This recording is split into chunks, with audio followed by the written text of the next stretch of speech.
The woman who vanished 80 years ago has finally been found, but the truth shocked archaeologists.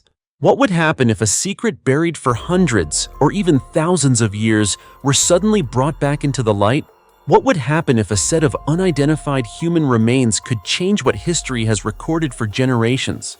What if an ancient temple, forgotten beneath the earth, emerged during an ordinary construction project?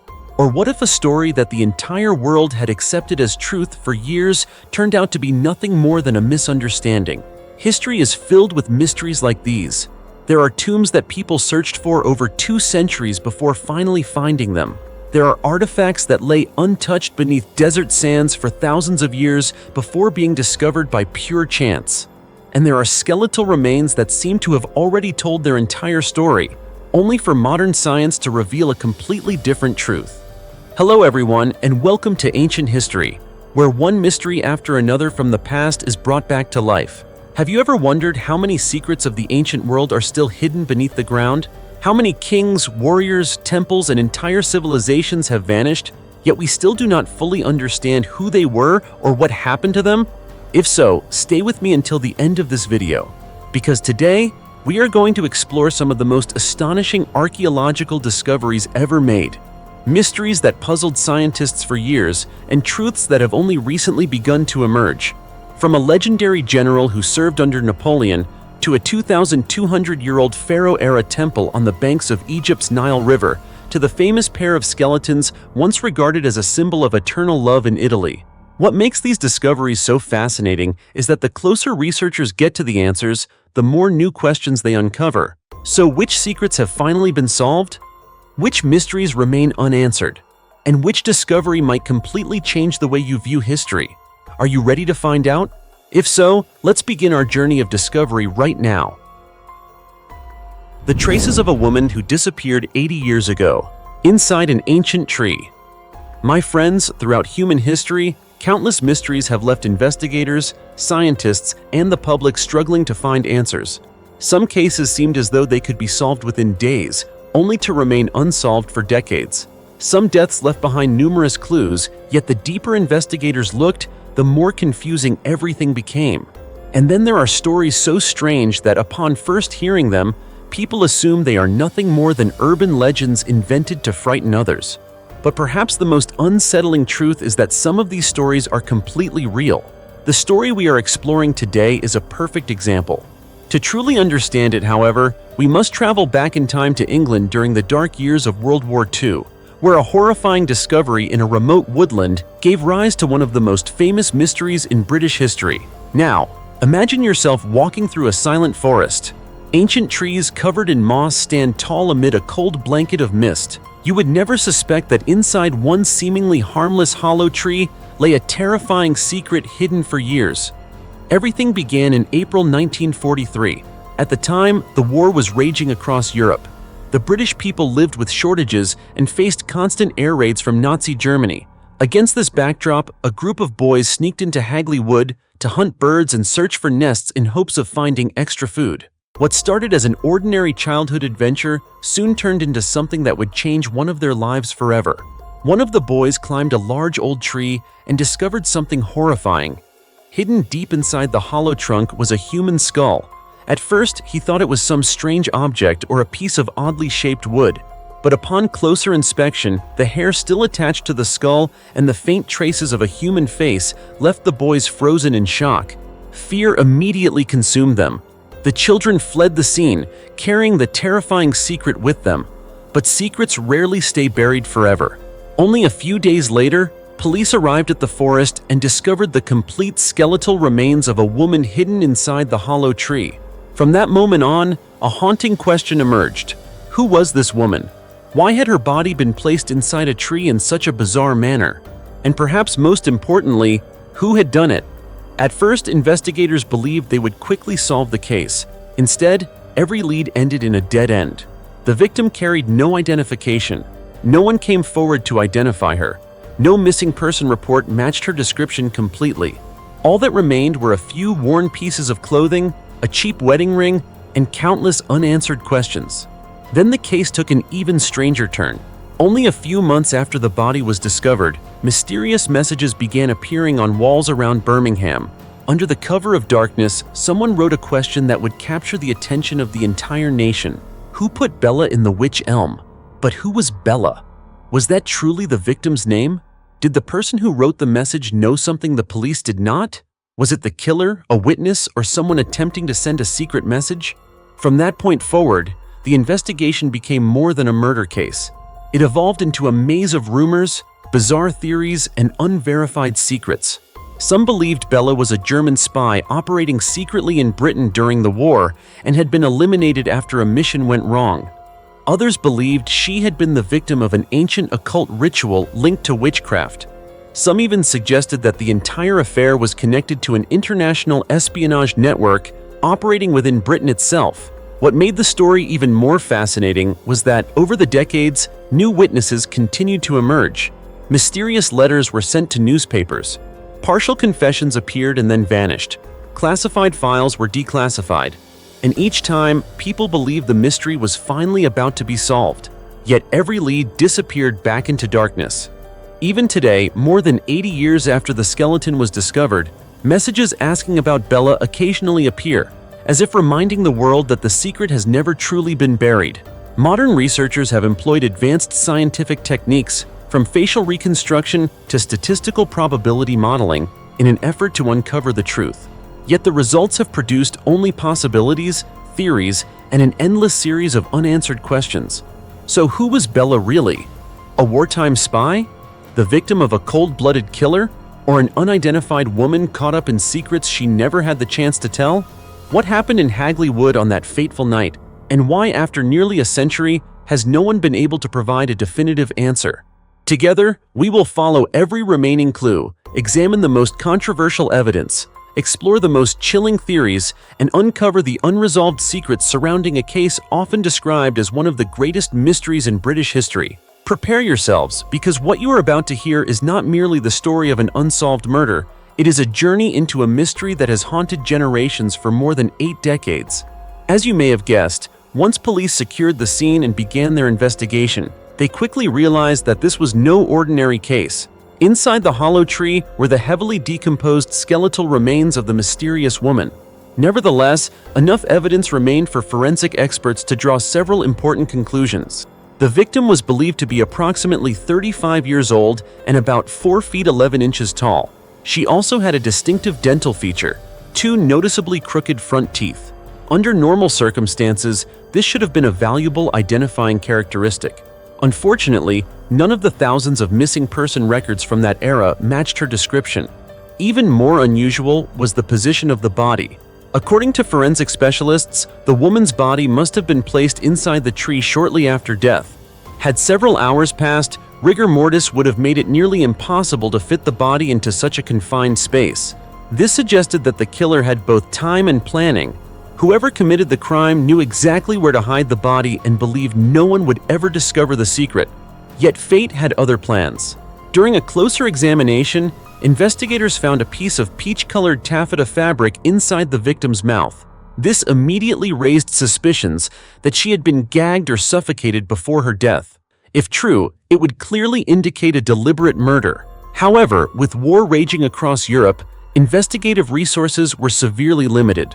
Police had no DNA technology, no modern databases, and none of the advanced forensic tools available today.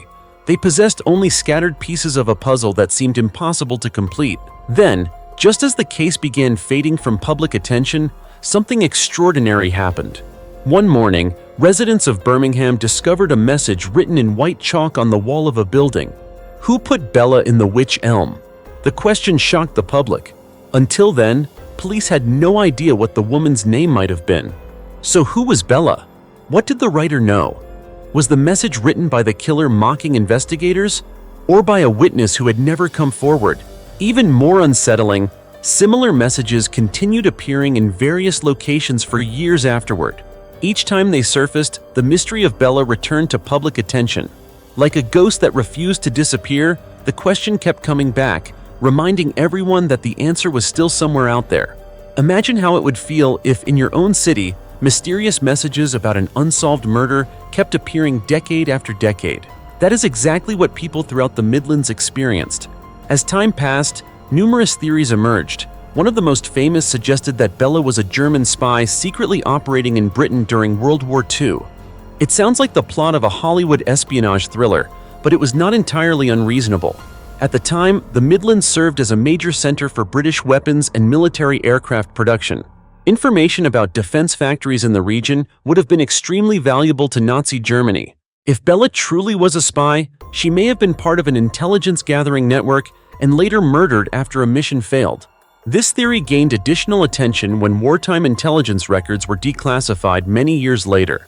Some documents mentioned German agents being parachuted into Britain and operating behind Allied lines. Yet the deeper historians investigated, the more problems they encountered. There was no direct evidence that Bella had been a spy, no immigration records, no witnesses, no intelligence files mentioning a missing female operative who matched her description. Everything remained speculation. Meanwhile, another theory was even more disturbing. Some researchers suggested that Bella's death may have been connected to occult rituals or witchcraft. The reasoning centered on the location where her body was discovered.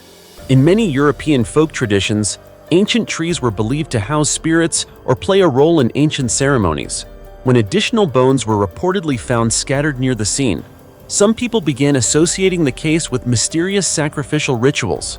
Among the most prominent supporters of this theory was anthropologist Margaret Murray.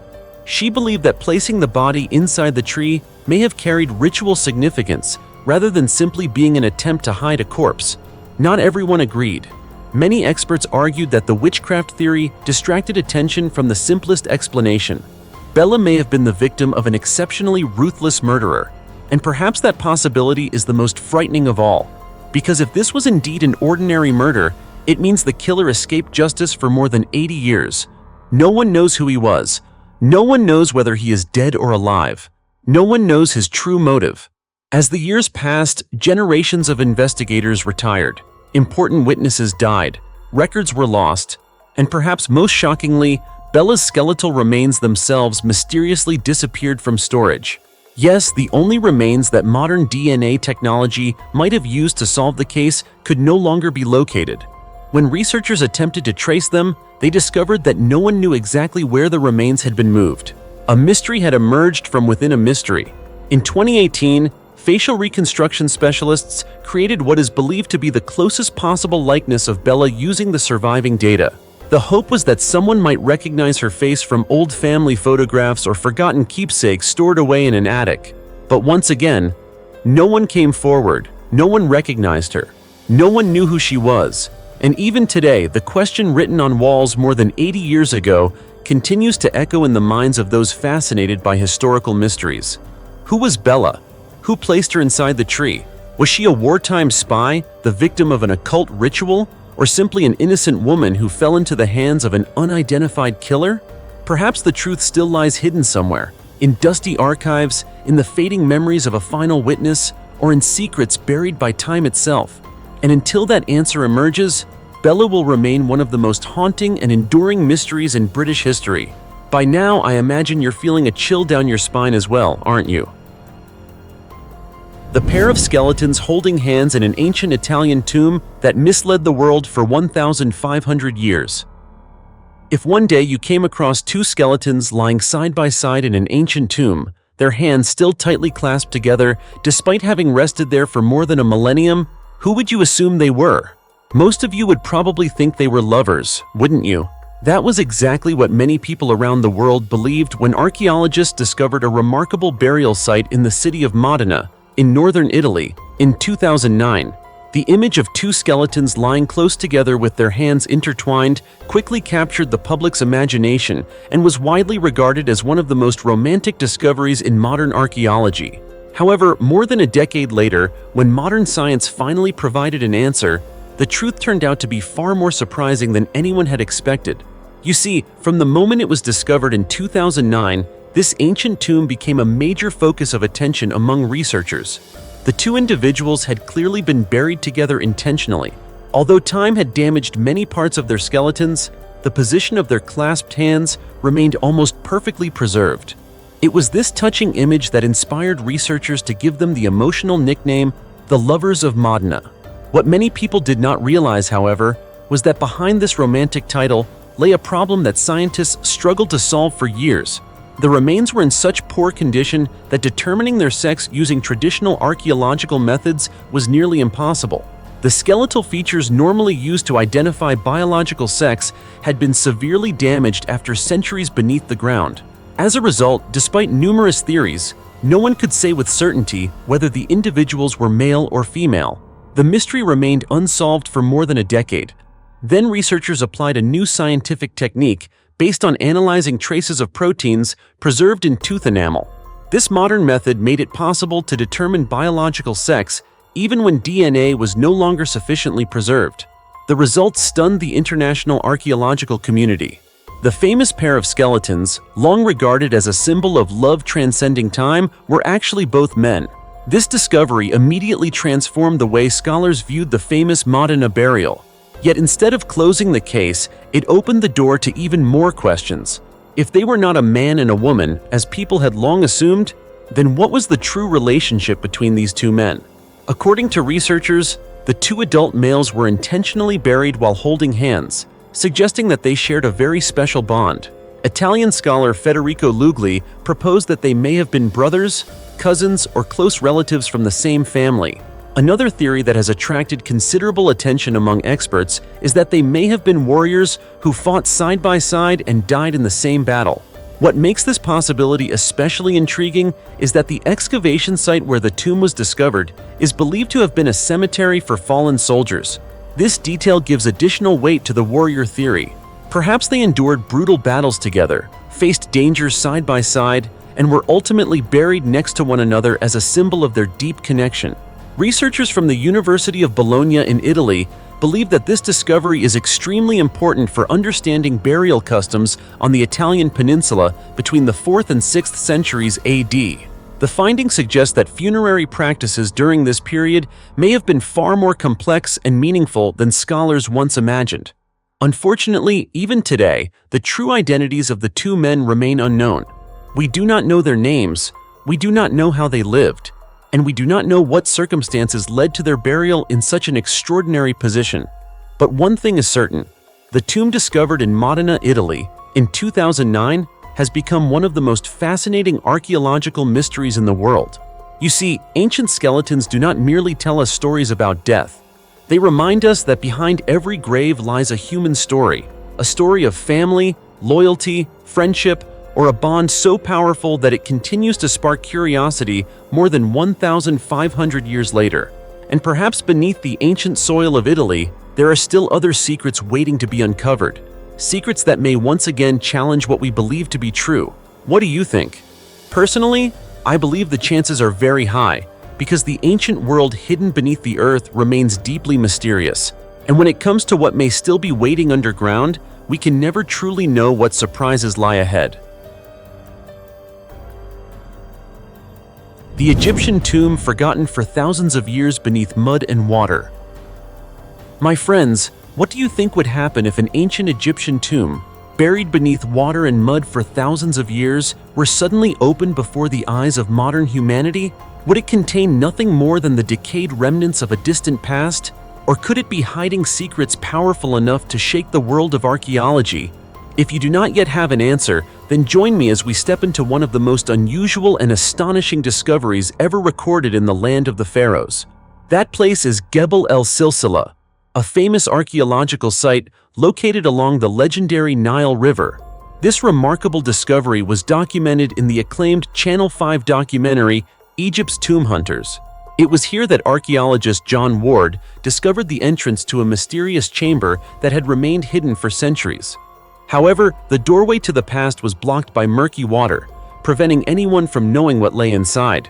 Determined to uncover the truth, the research team, together with presenter Tony Robinson, began pumping water out of the tomb complex. Hour after hour passed as the water level slowly dropped, revealing passageways buried beneath thick layers of mud. But the difficult conditions did not discourage them. When they finally gained access to the interior, Tony Robinson and John Ward had to crawl through deep mud to reach the main burial chamber. The sight before them was astonishing. It was a large burial room that had been carefully carved and constructed. The doorways and architectural details still demonstrated the extraordinary building skills of the ancient Egyptians. Yet what truly sent chills down everyone's spine lay beneath the water and mud.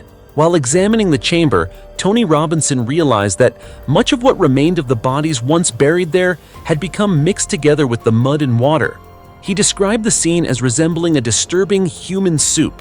Just imagine it. Many people had once been laid to rest in this chamber, some of whom may have held high status in ancient Egyptian society. Over time, water and mud had blended what remained of them into a scene so unsettling that it was difficult to describe in words. The discovery was both fascinating and deeply eerie, yet the greatest surprise was still waiting ahead. As the pumping operation continued, archaeologists noticed a massive object resting in one corner of the chamber. At first, no one knew exactly what it was, but once the mud was cleared away, an enormous pottery vessel emerged, almost completely intact. Tony Robinson could hardly contain his amazement. He remarked that after years of searching for ancient pottery, he had never seen anything like it. The vessel was so large that he compared it to a whale lying inside the tomb. According to John Ward, the container may once have held food or offerings buried alongside the deceased to serve them in the afterlife. What made the discovery even more remarkable was the condition of the artifact. Despite spending an incredibly long time submerged in water, the vessel had survived in an astonishing state of preservation. Experts stated that they had never encountered anything quite like it before. Not only does the artifact possess tremendous archaeological value, but it also serves as vivid evidence of the sophisticated pottery-making techniques mastered by the ancient Egyptians. What makes this discovery truly extraordinary is not merely its immense size, but also its incredible state of preservation. After thousands of years submerged beneath water and mud, the artifact remains almost intact, so well preserved that even experienced specialists admitted they had never seen anything comparable. And through this astonishing find, we gain an even deeper appreciation of ancient Egypt, one of the greatest civilizations in human history. That civilization emerged approximately 5,000 years ago along the banks of the Nile River and endured for nearly 3,000 years. It was an era during which thriving cities flourished, massive pyramids were constructed, and achievements far ahead of their time transformed the ancient world. The ancient Egyptians were renowned for their expertise in architecture, agriculture, and science.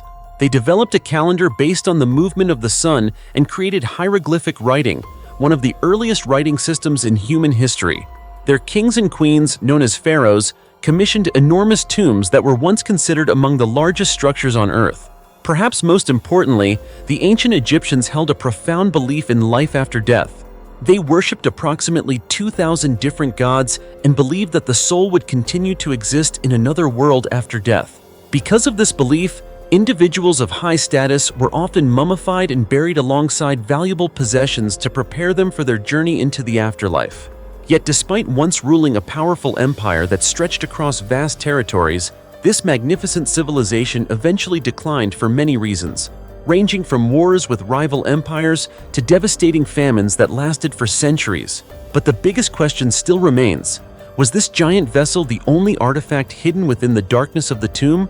Or are there still undiscovered secrets waiting for future archaeologists to uncover? That is what makes journeys into the past so captivating. Every layer of mud removed reveals not only an artifact, but also another chapter of history that humanity once believed had been lost forever. The 2,200-year-old temple of a mysterious pharaoh discovered beneath an Egyptian sewer project. You know, the world of archaeology is fascinating. Sometimes, the greatest archaeological discoveries do not begin with massive expeditions or research projects that take years to complete.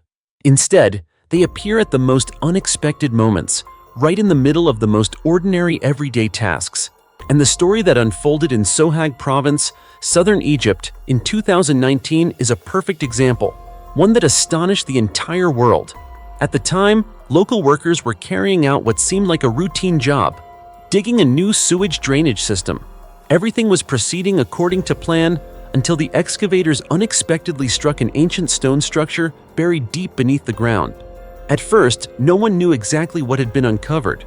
However, only a few days after archaeologists were called to the site and began their investigation, they confirmed that the workers had accidentally discovered an ancient temple approximately 2,200 years old. The temple is believed to have been associated with Pharaoh Ptolemy IV, the fourth ruler of the Ptolemaic dynasty, which governed ancient Egypt. As soon as the discovery was reported, Egypt's Ministry of Antiquities ordered all construction work in the area to stop immediately. It did not take long for researchers to uncover stone blocks inscribed with ancient texts bearing the name of Ptolemy IV. These inscriptions became the most important evidence linking the temple to the pharaoh. The writings, preserved for more than 2 millennia, seemed to be telling a forgotten chapter of history that time had nearly erased. But the discoveries didn't stop there. As excavations continued, archaeologists revealed additional fascinating details. Researchers uncovered walls aligned along north-south and east-west axes, as well as part of the structure's southwestern corner, built from limestone and still remarkably well preserved. These findings suggest that the temple was once an impressive architectural complex constructed with extraordinary skill. Yet perhaps the most captivating discoveries were the carvings found on the ancient walls. There, archaeologists identified depictions of Hapi, one of the most important gods in ancient Egyptian religion. Hapi was the god associated with the annual flooding of the Nile River, the very river that sustained and shaped a civilization for thousands of years. In the reliefs, Hapi is shown carrying offerings, surrounded by birds and plants carved with remarkable detail. Despite the passage of more than 2,200 years, these images continue to provide a vivid glimpse into the rich spiritual life of the ancient Egyptians. The temple is located on the west bank of the Nile, a region long known for its abundance of important historical monuments. Even today, specialists continue working to preserve the remaining sections of the structure and protect them from further damage caused by time and environmental conditions. As for the temple's presumed owner, experts believe that Ptolemy IV ruled Egypt from approximately 221 BC to 204 BC. However, he was not particularly famous for his leadership abilities. Many historical accounts suggest that the pharaoh was more interested in art, entertainment, and personal pleasures than in governing his kingdom. Nevertheless, his name remains associated with one astonishing achievement. Ancient texts describe Ptolemy IV as the ruler who commissioned the construction of the Taklamakan terrace, also known as the 40. It is considered one of the largest ships ever built in the ancient world. The vessel reportedly featured 40 oars on each side and required approximately 4,000 people to operate. That scale alone gives us some idea of the extraordinary ambitions of the pharaohs during this period. What makes this discovery even more interesting is that the temple in Sohag was only one of several remarkable archaeological finds made in Egypt during 2019. That same year, archaeologists uncovered 8 mummies dating to the Ptolemaic period at the Dashur necropolis near the city of Giza in northern Egypt. The mummies were housed in brightly painted coffins and were found in a remarkably well-preserved condition. Researchers also discovered a sandstone sphinx at Kam Ombo, a riverside temple near the city of Aswan dedicated to the crocodile god Sobek. In addition, a tomb approximately 4,400 years old was uncovered at the archaeological site of Saqqara. These successive discoveries not only helped scientists gain a deeper understanding of ancient Egyptian civilization, but also contributed significantly to the recovery of Egypt's tourism industry following the upheaval caused by the Arab Spring in 2011. According to a United Nations tourism report released in 2018, Egypt was the fastest-growing tourism destination in the world during 2017, with international visitor numbers increasing by an impressive 55.1%. At the time, that was truly a remarkable figure, wasn't it?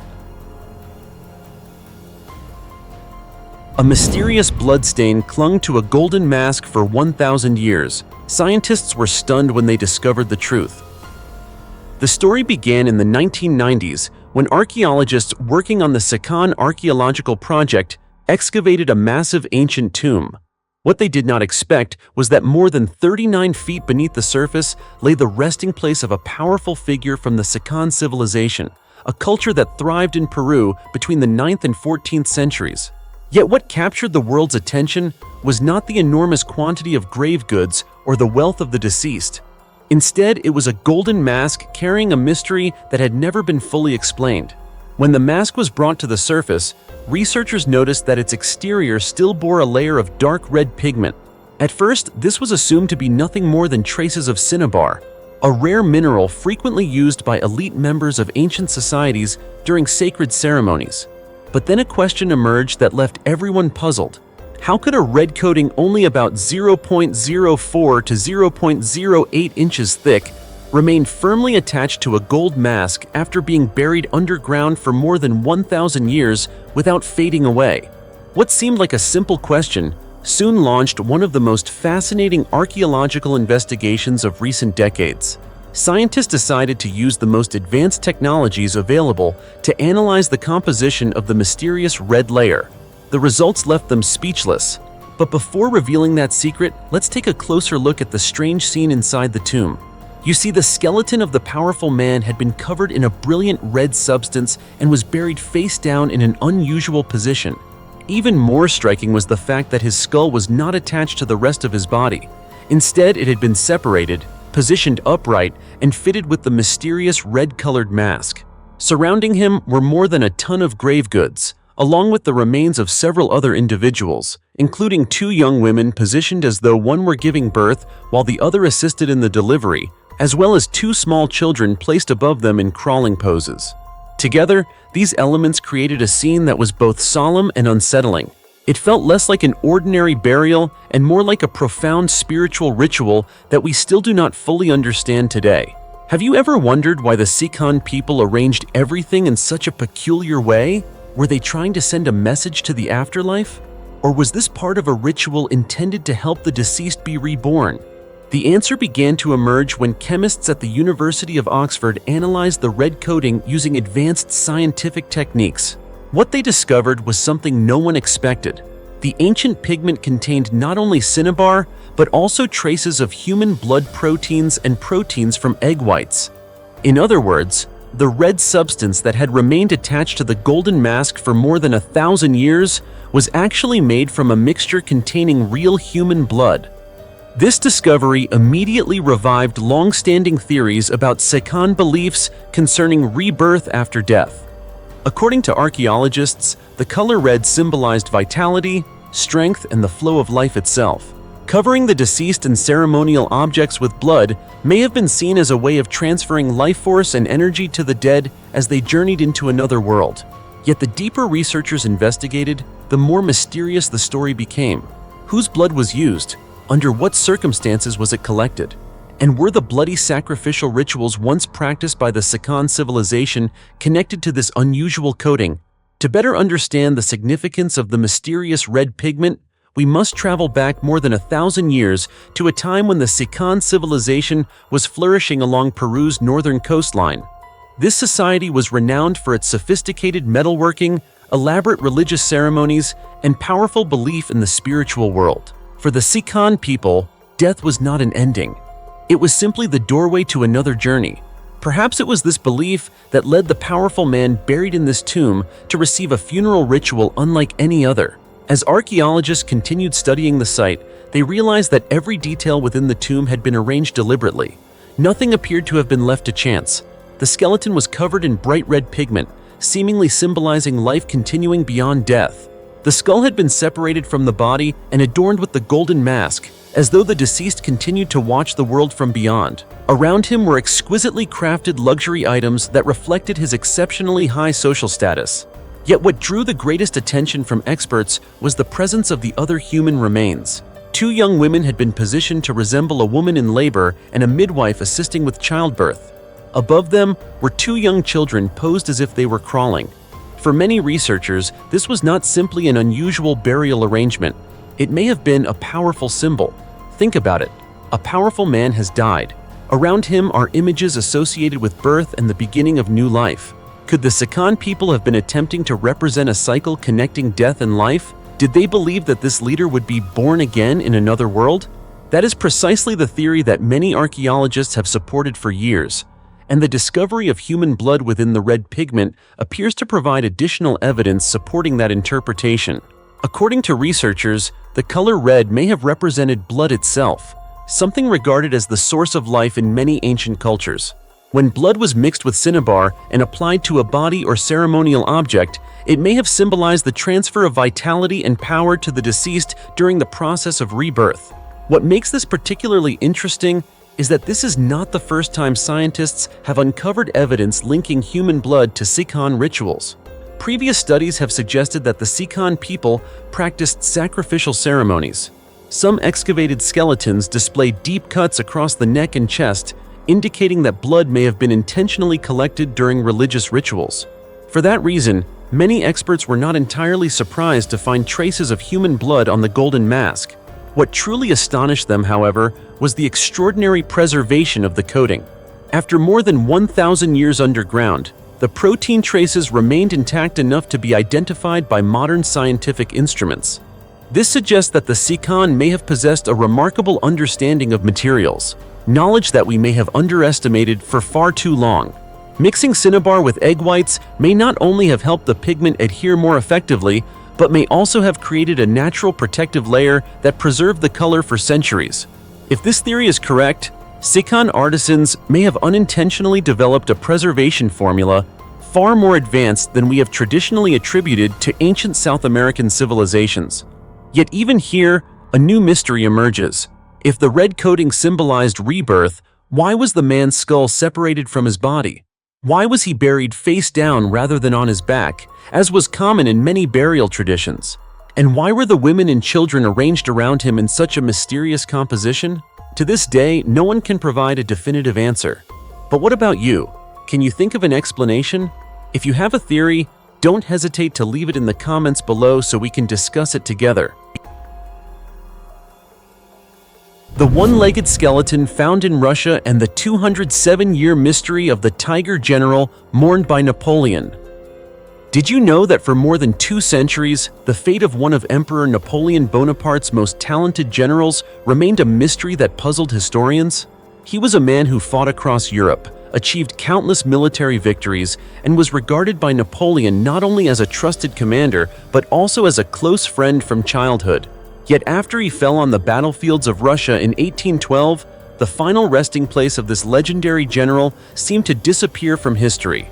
That was until the summer of 2019, when an astonishing archaeological discovery in the city of Smolensk, Western Russia, sent shockwaves through the research community. On July 6, 2019, a joint French-Russian archaeological team unearthed a wooden coffin buried deep beneath the ground at a construction site in Smolensk. The location had previously served as an outdoor dance floor, so no one imagined that beneath it lay a historical secret hidden for more than 200 years. And naturally, the archaeologists themselves were just as surprised as anyone else, but their astonishment grew even greater when they opened the grave. Inside was a skeleton with a highly unusual characteristic. One of its legs was missing. Immediately, this detail brought to mind a famous name in French military history: General Charles-Étienne Gudin. According to historical records, Charles-Étienne Gudin was one of Napoleon's most trusted commanders. During the French invasion of Russia in 1812, he was struck by an artillery shell during the Battle of Valutino. The wound was so severe that military surgeons were forced to amputate his leg above the knee. Sadly, despite their efforts to save him, Gudin died just 3 days later at the age of 44.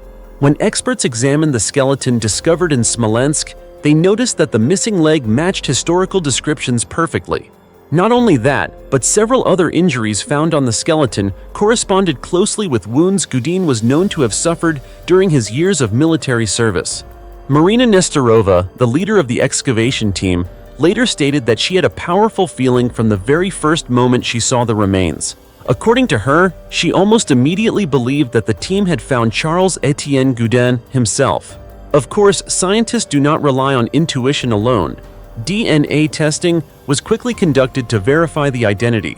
Preliminary reports indicated that the remains belonged to a man who died between the ages of 40 and 45, perfectly matching Gudin's age at the time of his death in 1812. What makes the story even more interesting is that the archaeological team did not stumble upon the grave by accident. The search for Gudin's burial site began in May 2019 under the leadership of French historian Pierre Malinowski. For months, he and his colleagues examined numerous historical documents from both Russia and France. The records of Marshal Louis-Nicolas Davout, who personally organized Gaudin's funeral after his death, became one of the most important leads. In addition, accounts from witnesses who lived during that era helped researchers narrow down the burial location with remarkable precision. After the remains were discovered, Pierre Malinowski spoke emotionally about the find, saying that he had finally located the heroic general after 207 years beneath the soil of Smolensk. For him, it was one of the most important days of his life. The story becomes even more moving when we consider the relationship between Gaudin and Napoleon. The two attended the military school at Brienne together as boys. They grew up side by side, fought in countless military campaigns, and became close friends. According to historical accounts, when Napoleon received news of Gaudin's death on August 22, 1812, he broke down in tears. Gaudin's heart was later transported back to France by the French army and buried in a chapel at Père Lachaise Cemetery in Paris. The rest of his body, however, remained in Russia for more than 2 centuries until it was finally rediscovered. The general's legacy survives to this day. His portrait is displayed at the Palace of Versailles. His name is engraved on the famous Arc de Triomphe in Paris.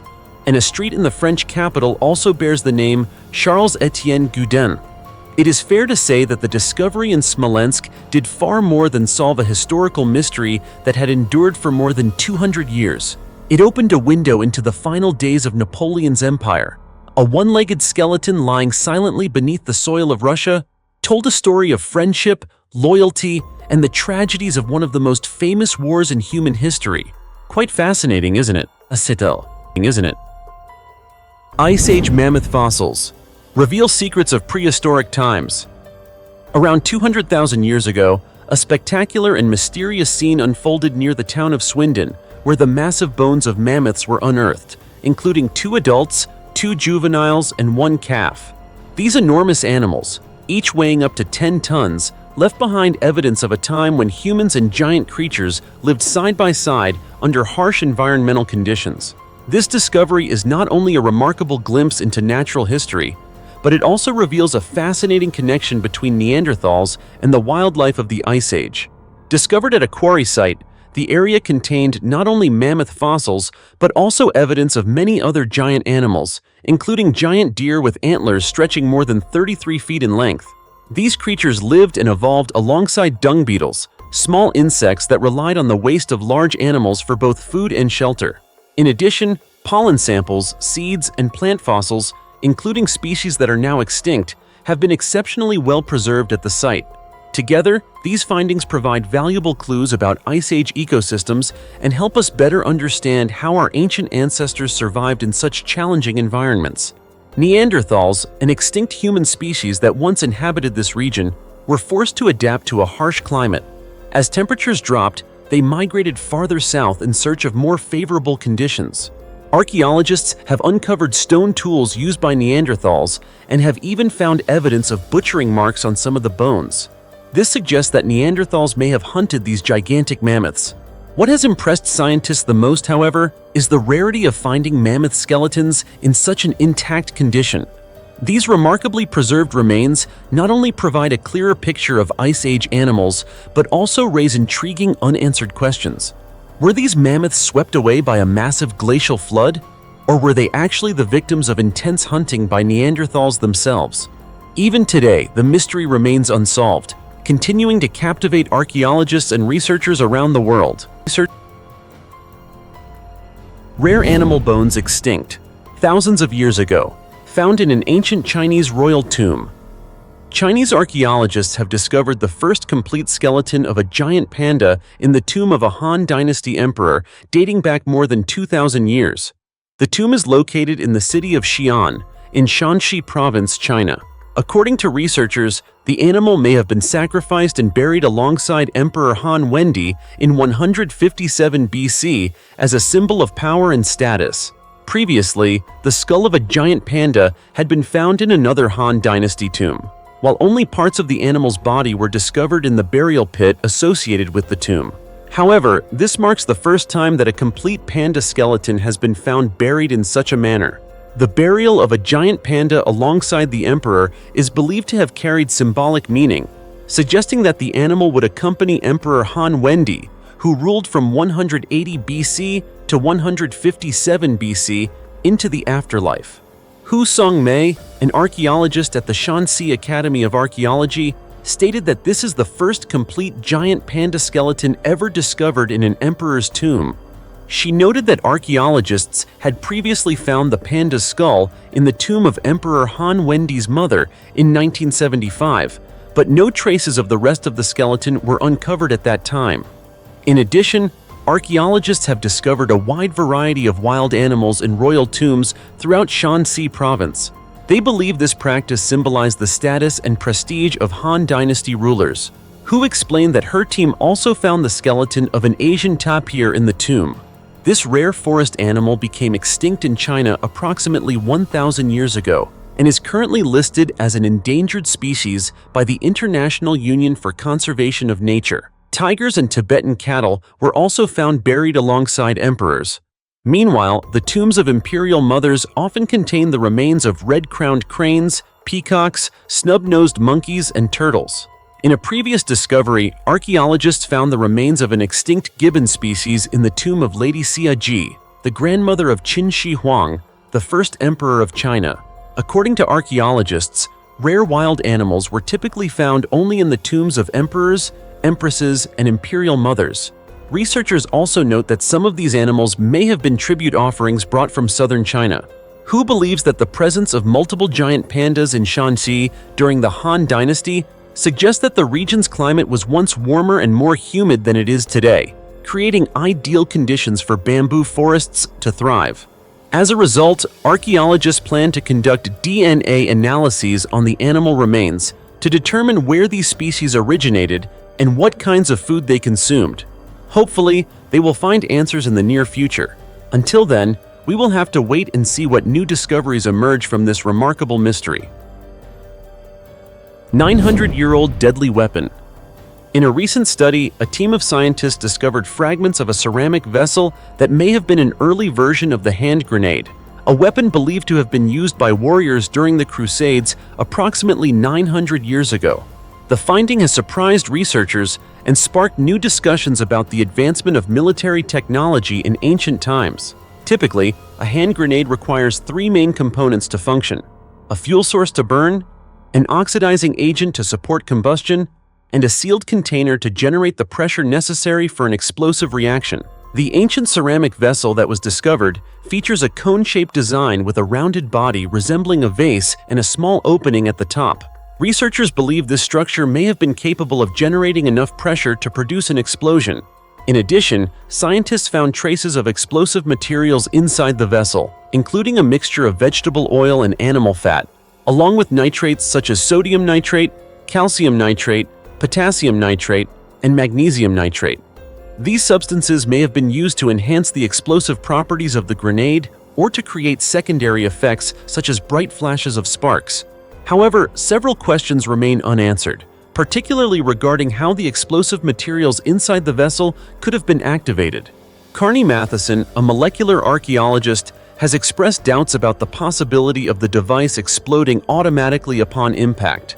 Meanwhile, the research team suggests that warriors may have inserted an explosive charge into the vessel through a small crack and then sealed it using a resin-like material available at the time. Historical records have previously indicated that handheld explosive weapons from the medieval period typically used charcoal as a fuel source and potassium nitrate as the oxidizing agent. However, this study may change scientists' understanding of the development and diversification of these weapons in the past. These discoveries serve as a powerful example of the ongoing progress of archaeological research, helping us gain a deeper understanding of life and warfare in the distant past. The secret passage in Peru reveals 19 mysterious 750-year-old wooden statues. In 2018, during what appeared to be a routine excavation in Peru, archaeologists unexpectedly uncovered a secret passage that had been buried for centuries. But what astonished the team was not the architecture of the passage itself. It was the strange wooden statues lining both sides of the corridor, their lifeless eyes and eerie appearances creating an unsettling sight. According to Peru's Ministry of Culture, these statues are approximately 750 years old and belonged to a pre-Columbian civilization, specifically the Chimu culture, which flourished along the central and northern coasts of Peru between the 12th and 15th centuries. These statues were not merely works of art. They were believed to represent deities and served as symbols of power and religious ritual within the ancient city of Chan, one of the most influential centers of power in South America at the time. Chan was unlike any other city in the world. It was the largest city ever built entirely from adobe clay, featuring monumental architecture divided into 9 fortified citadels. These complexes were surrounded by towering earthen walls that seemed designed to conceal an entire civilization within. At its peak, Chan was the greatest political and commercial center of the Chimu people, a wealthy, sophisticated society with a remarkably advanced system of organization. However, all of that prosperity eventually came to an end when the powerful Inca Empire swept into the region and conquered Chan around AD 1470. A civilization that once rivaled the Incas disappeared, leaving behind only traces of its former glory. Today, that lost world survives through its crumbling walls, hidden passageways, and especially the 19 mysterious wooden statues that have recently been uncovered. What continues to puzzle researchers is that the true purpose of these statues remains unknown. Why were they placed inside a secret passage? Was this a ceremonial route used by priests? Or was it a gateway leading to a sacred area revered by the Chimu people? Each statue was handcrafted and carved with a unique face, suggesting that every figure may have carried its own message, identity, or story. Stories that have remained silent for centuries, waiting to be deciphered. Chan, with its raw earthen beauty and the spirit of its ancestors, still holds many secrets yet to be revealed. And these 750-year-old statues may be the key to unlocking a new chapter of history, a chapter that modern humanity has only begun to touch, but has not yet fully understood. 2,100-year-old time-frozen treasure in Israel. An extraordinary and incredibly valuable archaeological treasure has recently been discovered in Israel, where most of the artifacts were preserved in remarkably good condition and contain a wealth of historical information. The discovery is a 2,100-year-old farm that appears to have been abandoned suddenly, possibly as its inhabitants fled an invasion by forces from the ancient Hasmonean kingdom.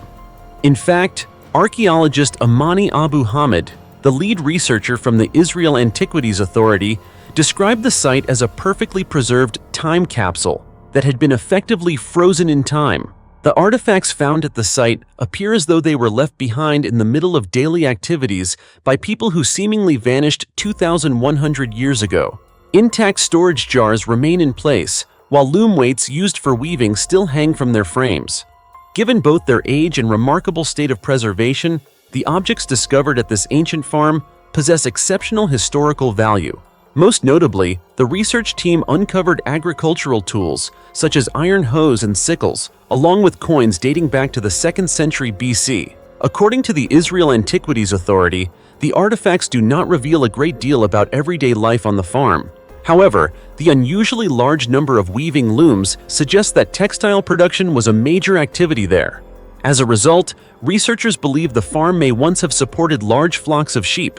Excavations also revealed evidence of overlapping settlements in the area, including building foundations and pottery dating from the 9th and 10th centuries BC. The pottery was dated based on its manufacturing style, while organic materials were analyzed using radiocarbon dating techniques based on the carbon-14 isotope to determine their age. Archaeologists reportedly discovered this remarkable treasure world by chance at a site known as Horbat Assad, located east of the Sea of Galilee, during a survey conducted ahead of the construction of a $270 million water pipeline from the Mediterranean coast. The new pipeline is part of a desalination project designed to provide fresh water for agricultural land in Israel and neighboring countries. It is truly a fascinating discovery, isn't it? A place where time seems to have stopped 2,100 years ago, preserving a vivid snapshot of a long-lost world and offering modern researchers a rare opportunity to glimpse the lives of people from the distant past. Centuries-old cutting board, discovered in China. A young man from Sichuan, China, was sorting through the belongings of his late grandfather while preparing to move when he accidentally discovered an old cutting board. The cutting board was thick, surprisingly heavy, and appeared no different from an ordinary household cutting board. The young man recalled that ever since he was a child, his grandfather had often told him that the board had been passed down through several generations of the family. According to his grandfather, despite being used for many years, it had never been damaged. After his grandfather passed away, the cutting board was no longer used and had been stored in a corner of the kitchen for years. Because its appearance seemed completely ordinary, no one in the family paid much attention to it. As time went by, it remained forgotten until the young man came across it while organizing his grandfather's belongings before the move. What made the discovery particularly remarkable was that despite being stored away for so many years, the cutting board showed no signs of decay or mold. Even more surprising, it gave off a faint and pleasant fragrance. Whenever it was used, a delicate aroma seemed to emerge from the wood grain itself. Curious about the unusual scent, the young man sought out experts to determine what type of wood the cutting board was made from. After examining it, the experts concluded that the cutting board was several centuries old and had been crafted from an extremely valuable wood known as golden thread nanmu. According to their assessment, if it were sold, it could be worth tens of thousands of times more than even the most expensive cutting boards currently available on the market. The experts suggested that the young man could become wealthy almost overnight. Golden thread nanmu, also known as golden nanmu, is a rare and highly prized wood species found only in China. It is primarily grown in the provinces of Sichuan, Yunnan, and Guizhou. This precious wood is renowned for its elegant natural fragrance. Its grain is dense, smooth, and resembles fine strands of golden silk. The wood is highly resistant to warping and deformation, even after prolonged exposure to water. When sunlight shines on its surface, the grain appears to shimmer like strands of gold. Historically, golden thread nanmu was widely used to create furniture and decorative items for imperial palaces. Products made from this rare wood were typically reserved for emperors and members of the royal family. Today, supplies of golden thread nanmu are extremely limited, making it exceptionally expensive. However, after learning about the cutting board's value, the young man stated that he had no intention of selling it. To him, it is a treasured heirloom passed down by his ancestors. He explained that he hopes to pass the cutting board on to his own children in the future. After all, it is not merely a valuable artifact, it also represents a unique piece of his family's cultural heritage and traditions. Gold jewelry from 13 centuries ago. At a farm located on the island of Zealand, Denmark, a team of archaeologists and volunteers made a surprising discovery while using metal detectors to search for ancient artifacts. Among the most remarkable items uncovered were several gold-containing objects, including a piece of jewelry measuring about 2.9 inches in length.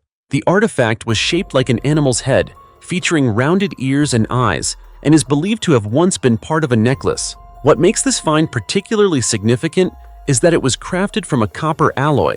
According to archaeologist Ola Thirup Kastholm of the Roskilde Museum, the object may represent an important symbol of Viking art and religious belief. Kastholm explained, "This animal image carries a very special meaning in Viking art. It not only demonstrates exceptional craftsmanship, but is also connected to shamanic practices, a form of mediation between the physical and spiritual worlds. This suggests that Viking jewelry was more than simple decoration. Such objects likely held spiritual significance and symbolized power and status, possibly belonging to elite members of Viking society." Another discovery that attracted considerable attention was a Christian cross that may have been brought from Europe sometime between AD 500 and 750. According to Kastholm, the cross is circular in shape, covered in gold, and features a red cross at its center. This immediately raised an intriguing question. How did a Christian artifact end up in a Viking settlement? To answer this question, researchers have proposed several theories. One possibility is that the cross was brought to the area by a Christian traveler or migrant. Another is that it arrived through trade networks connecting different regions of Europe. A further theory suggests that the object may have been worn as jewelry by a high-ranking woman within Viking society. Of course, these ideas remain preliminary hypotheses.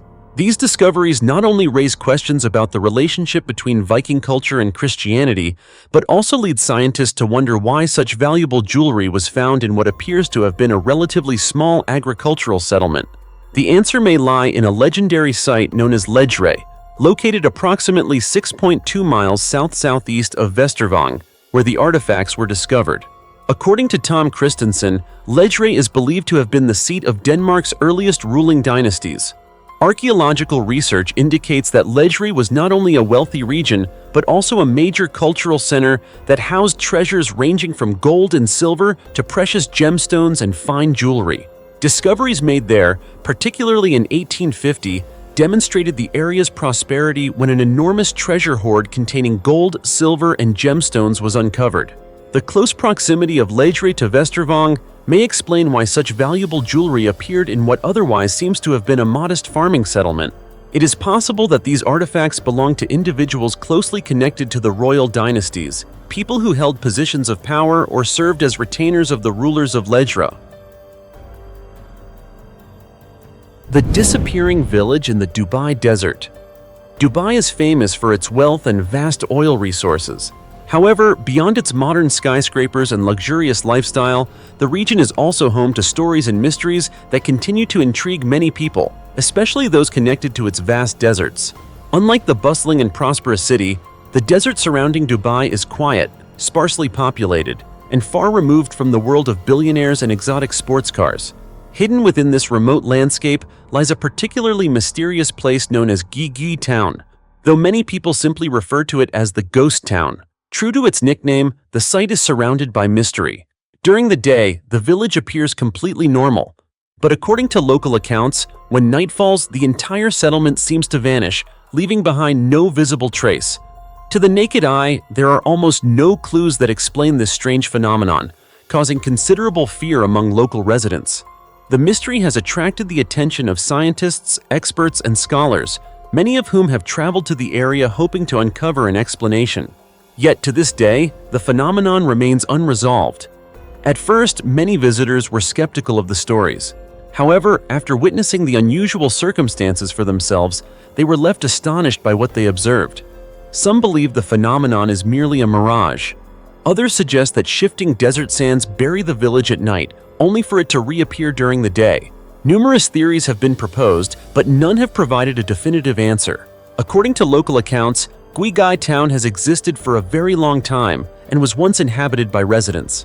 Over the years, however, resource exploitation and environmental changes severely damaged the area. Eventually, the inhabitants had no choice but to abandon the settlement and move elsewhere. Because the region is sparsely populated and the village is reportedly covered by drifting sand at night before becoming visible again during the day, the site has earned its reputation as a disappearing village. As for why the settlement does not remain permanently buried beneath the sand, science has yet to provide a completely satisfactory explanation. Over time, this mysterious village that seemingly appears and disappears has captured the imagination of countless visitors and gradually become a popular tourist attraction. Of course, most people choose to visit only during daylight hours, and few are willing to remain there after nightfall.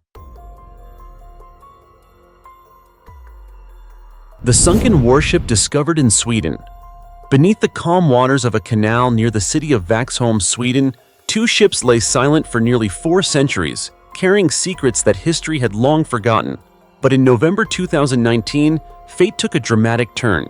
During an underwater survey of the canal floor, experts discovered 2 remarkably well-preserved 17th-century warship wrecks. Yet it would take another 3 years, until October 2022, for the identity of one of the vessels to finally be confirmed, opening an exciting new chapter in the story of Sweden's naval power during the reign of Gustav II Adolf. The ship was named Äpplet, which means the apple in Swedish. It was far more than just another warship. Äpplet was the sister ship of the famous Vasa, the vessel that had been expected to elevate the Swedish Navy to new heights, but instead sank on its maiden voyage in August 1628. If Vasa represents a tragedy, a symbol of ambition exceeding reality, then Äpplet tells the story of a true warrior. Unlike its ill-fated sister ship, Äpplet enjoyed a military career before eventually being deliberately sunk and transformed into an underwater fortress designed to help defend Sweden against seaborne invasions. During the 17th century, Sweden was at the height of its military power under King Gustav II Adolf. The empire was not only dominant on land, but also invested heavily in building a formidable naval fleet. Vasa had been a source of national pride, but its disastrous sinking provided a costly lesson. Afterward, royal shipbuilders applied what they had learned to create improved successor vessels such as Eplet, which featured a more stable design and was capable of serving effectively for many years. However, as time passed and military strategies evolved, Eplet ultimately shared the fate of many historic warships. Despite its years of service, it was intentionally sunk, not because it was damaged or defeated in battle, but because it could serve a new purpose.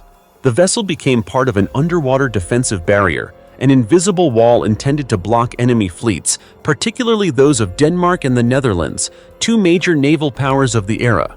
Over the centuries, the story of the ship gradually faded into obscurity. It became something of a legend among historians and the subject of a quiet yet determined search by professional divers. For more than a decade, they refused to give up. Now, with the confirmation of Eplet's identity, it can be said that they have rewritten a small part of history, bringing light back to a chapter that once seemed permanently lost. The largest ancient underground city in the world. The Cappadocia region in central Turkey is home to one of the most spectacular landscapes on Earth. Deep valleys, towering rock formations, and ancient homes, churches, tombs, and underground cities have been carved harmoniously into the natural terrain, creating a truly extraordinary setting. It was here that Turkish archaeologists discovered another massive underground city, consisting of at about 4.3 miles of tunnels, churches, and corridors dating back approximately 5,000 years. The ancient city was found beneath the Nevşehir fortress and the surrounding area during the course of an urban redevelopment project. As part of the project, approximately 1,500 buildings located in and around the fortress were demolished. It was during the excavation work for new construction that workers unexpectedly uncovered the underground city. The province of Nevşehir is already famous for the remarkable underground city of Derinkuyu, which once sheltered approximately 20,000 residents. Derinkuyu extends 11 levels underground and contains around 600 entrances and exits, along with miles of tunnels connecting it to other underground cities. The city includes sleeping quarters, animal stables, wells, water reservoirs, cooking pits, ventilation shafts, communal rooms, bath areas, and burial chambers. So far, researchers have recovered more than 40 artifacts from the newly discovered tunnel system. Based on their findings, experts believe that the underground city beneath Nevşehir may be roughly one-third larger than Derinkuyu. 99-million-year-old monster bird. A stunning piece of amber discovered in Myanmar has provided the first clues to the existence of a strange ancient bird that lived and died alongside the dinosaurs. According to Sci News, the amber specimen from Myanmar represents the world's first clear fossil evidence of molting in a juvenile bird from the Mesozoic era. It also reveals a young bird whose life history was unlike that of any bird living today. The Mesozoic era was Earth's age of monsters, consisting of the Triassic, Jurassic, and Cretaceous periods. This era witnessed both the rise and eventual extinction of the dinosaurs. At the same time, the ancestors of modern birds were undergoing some of their earliest and most remarkable evolutionary developments. A team of scientists led by Dr. Jingmai O'Connor of the Field Museum of Natural History reported that the ancient bird represented by the fossil remains belonged to a group known as Enantiorniths. This entire group became extinct alongside the dinosaurs during the catastrophic extinction event that occurred 66 million years ago. However, these birds provide an extraordinary link for understanding how early birds evolved. Enantiorniths was the most diverse bird group of the Cretaceous period and was closely related to the ancestral lineage that eventually gave rise to modern birds. The bird preserved in the amber appears to belong to a previously unknown species of later Enantiorniths, dating from a time when birds were transitioning from their primitive forms toward a more modern appearance. This newly identified monster bird seems to have been a transitional species. It molted its feathers at a very early age, while simultaneously being forced to become independent much sooner than modern birds. The findings may also help explain a long-standing mystery surrounding the extinction of all Enantiornithas following the impact of the Chicxulub asteroid, which dramatically altered Earth's environment and made survival difficult for an extended period. Scientists believe global temperatures dropped sharply after the impact because dust and debris filled the atmosphere, blocking sunlight for many years. This helps explain why animals that were poorly adapted to cold conditions, less capable of adjusting to environmental changes, or simply too large to find enough food, such as the dinosaurs, were driven to extinction. Meanwhile, the ancient ancestors of modern mammals managed to survive, laying the foundation for the diverse and thriving groups of mammals that would later dominate the planet. The 99-million-year-old amber fossil therefore offers a rare glimpse into a lost world, revealing not only the life of a remarkable prehistoric bird, but also providing important clues about one of the most dramatic extinction events in Earth's history. The mysterious stone spheres of Costa Rica. Deep within the dense forests of this Central American country lie enormous granite spheres, some weighing as much as 12 tons and possessing an astonishingly perfect roundness. The question is, could indigenous peoples more than 3,000 years ago have discovered a way to shape these stones so precisely despite having only limited knowledge of geometry? Before this discovery, archaeologists had already been puzzled by similar stones found in Tennessee and Arizona, as well as several giant egg-shaped rocks in California and Ohio. In his book, Children of the Sun, French professor Marcel Haumet attempted to explain the mystery of these enormous stones after personally discovering a stone egg at the headwaters of the Amazon River. The structure measured approximately 328 feet long and 98 feet high and was covered with carvings and engravings representing the sun and the stars. Radiocarbon dating indicated that these carvings were ancient rather than the work of modern pranksters. According to Marcel's calculations, creating such carvings would have required more than 10 years of continuous labor by dozens of sculptors. This discovery challenged the belief that such formations were purely natural creations shaped by wind and water erosion. Nature, he argued, could not have produced such intricate carvings and detailed engravings on its own. The mysterious stones of Costa Rica, however, contain fewer visible markings on their surfaces. Instead, what amazes researchers is their extraordinary spherical perfection. Swiss researcher Erich von Däniken was among the first to investigate the phenomenon in his work, Return to the Stars. He described the stone spheres as one of Central America's greatest mysteries. Much like the question of how the ancient Egyptians lifted massive stone blocks to construct the pyramids, von Däniken could not understand how ancient people managed to transport some of these enormous stones to the tops of hills.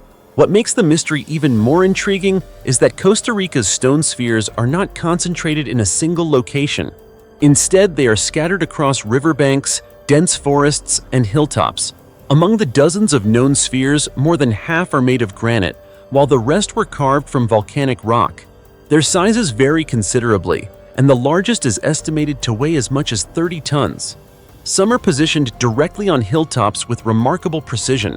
French professor Gerard Demarque also discovered tiny stone spheres inside jars found floating along rivers and throughout the Diki Plain region. In Diki alone, he reportedly found 45 small stones engraved with images of livestock arranged in a mysterious pattern. In another forest, explorers encountered two unusually perfect stone spheres. To this day, no expedition has managed to film them because they are located deep within dense jungle terrain. Only photographs have been obtained. This fact has generated skepticism even within the scientific community. Some critics have suggested that Eric and Gerard may have staged or exaggerated their discoveries. Nevertheless, both researchers continued their investigations, focusing first on how the stones were created and transported. The transportation theory was quickly questioned, although it remains possible that the ancient inhabitants of Costa Rica developed a method of moving the massive stones. A second theory proposes that the spheres were carved in place before the surrounding forests existed. But if that is true, how were ancient people, with what appears to have been limited geometric knowledge, able to create such remarkably precise spheres? Granite is an extremely hard stone. Even modern craftsmen would find it difficult to produce a perfectly spherical object measuring about 8.2 feet in diameter and having a volume of roughly 8 cubic 282 cubic feet. So how could ancient people have accomplished such a feat using only simple tools? The purpose of the spheres is equally puzzling. Historical accounts from Costa Rica suggest that large stones were sometimes used to symbolize celestial bodies and the movement of the sun, functioning as a kind of astronomical calendar. Local village elders say that they and their ancestors have long referred to these stones as sky balls. However, many scientists reject this explanation. They argue that ancient civilizations in the Americas never traditionally represented the sun or stars as spheres. Instead, cultures such as the Inca typically symbolize the sun with a gold disc or a flat circular shape accompanied by a rod representing an axis. The great civilizations of the Maya and the Aztecs followed similar traditions. The Crystal Pyramid, hidden beneath the Bermuda Triangle. The Bermuda Triangle, one of the most mysterious regions in the world, has long fascinated people, seeking answers to the unexplained disappearances of numerous ships and aircraft. But few people know that deep beneath the ocean floor, there may be a startling secret hidden from view: gigantic crystal pyramids. According to some theories, these pyramids could be directly connected to the mysterious incidents that have occurred throughout the region. Reportedly, the structures are said to be 3 times larger than the Great Pyramid of Giza and located approximately 2,000 feet below the waters of the Bermuda Triangle. Some researchers have suggested that these pyramids were originally built on land before a catastrophic earthquake dramatically altered the landscape and submerged them beneath the sea. Although there is no definitive evidence regarding the purpose of these structures, some theories propose that they may somehow be linked to the mysterious disappearances of ships and aircraft in the area. Others believe the pyramids could be evidence of the legendary lost city of Atlantis. According to reports published by Before It's News, the alleged pyramids may support the view held by some engineers that they were originally designed as massive sources of energy. This theory is often cited as supporting the idea that Atlantis may have actually existed. Some enthusiasts even suggest that the structures could provide answers to the mysterious events reported since the 19th century in the area known as the Bermuda Devil's Triangle in the Atlantic Ocean. Some hypotheses claim that the pyramids may generate powerful vortices near the ocean's surface, potentially pulling ships and aircraft downward. Supporters of this theory point to observations of certain submerged pyramid-like structures that appear to create strong water currents around them. According to these ideas, energy released from within the pyramids could generate whirlpools and turbulent water movement. If similar energy were also being emitted from the tops of the structures, it might help explain the formation of dangerous surface vortices capable of engulfing ships and their crews. Could discoveries like these eventually help solve the mystery behind the disappearance of thousands of vessels and aircraft in the Bermuda Triangle? That is certainly a question many people continue to ask. At present, however, there is no conclusive scientific evidence confirming the existence of giant crystal pyramids beneath the Bermuda Triangle, nor is there proof that such structures are responsible for any disappearances. Nevertheless, the theory remains one of the most intriguing legends associated with the region. What is certain is that if future expeditions were ever to discover and thoroughly investigate such structures, humanity could gain access to remarkable new information about the ancient world. Some even speculate that these discoveries might reveal technologies that have been lost for thousands of years. For now, the alleged crystal pyramids remain part of one of the world's most enduring mysteries, continuing to fuel curiosity, speculation, and exploration beneath the waters of the Bermuda Triangle. The mysterious yellow brick road beneath the ocean, a gateway to the lost seventh continent. Hidden deep beneath the ocean at a depth of approximately 3,280 feet near the waters of Hawaii, scientists accidentally discovered a strange phenomenon that astonished both the geological research community and exploration enthusiasts alike. A winding yellow brick road stretching across the summit of an underwater seamount, appearing as though it had emerged from a legendary world. The remarkable sight was recorded during an expedition conducted by the exploration vessel Nautilus. The scientific team was carrying out a mission to study the geology and marine life of the deep ocean within the Papahanaumokuakea Marine National Monument, one of Hawaii's most sacred and strictly protected marine regions.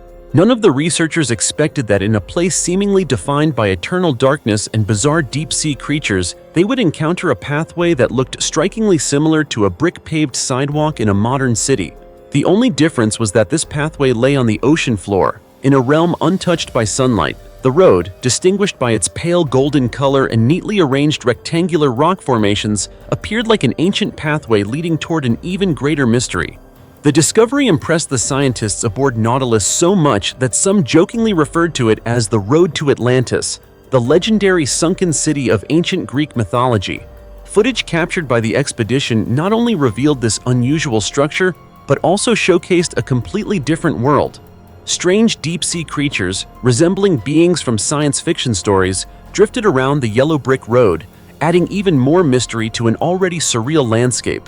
However, from a scientific perspective, what initially appeared to be an ancient man-made structure turned out to be entirely natural. According to researchers, the brick-like formation was not created by humans. Instead, it is the result of complex geological processes that unfolded over millions of years. The so-called Yellow Brick Road is actually located on the summit of Nootka Seamount, an extinct underwater volcano. There, the formation of a volcanic rock known as hyaloclastite created the spectacular pattern seen today. Hyaloclastite forms when molten magma erupts violently and comes into contact with cold seawater. The sudden cooling causes explosive fragmentation, scattering volcanic debris across the seafloor. As layers of rock expanded and contracted due to temperature changes during volcanic activity, natural fractures developed. These cracks divided the rock surface into geometric shapes that closely resemble bricks laid in neat rows. Rock samples collected from the area are currently being studied by scientists to gain a better understanding of underwater volcanic activity and the geological processes responsible for shaping the complex landscapes of the ocean floor. Although science has now provided an explanation for the phenomenon, that has done nothing to diminish the mystery and fascination surrounding the Yellow Brick Road. On the contrary, the combination of scientific understanding and its almost otherworldly appearance has fueled the human imagination. For many, it evokes visions of a forgotten seventh continent or a modern-day Atlantis resting silently beneath the ocean depths, waiting to be discovered. Even in an age when humanity has reached into space, countless mysteries remain hidden beneath the surface of Earth's oceans. The Yellow Brick Road of Papahānaumokuākea serves as a powerful reminder that our planet still holds many untold stories, stories capable of blurring the line between science and legend. Mysterious staircase beneath a hospital reveals a Roman cemetery buried for 1,700 years. Have you ever imagined that beneath a modern hospital, a place where thousands of people pass through every day, there could be an ancient world that has remained hidden and forgotten for nearly 2 millennia? Probably not, because it sounds more like the plot of an archaeological adventure movie than real life.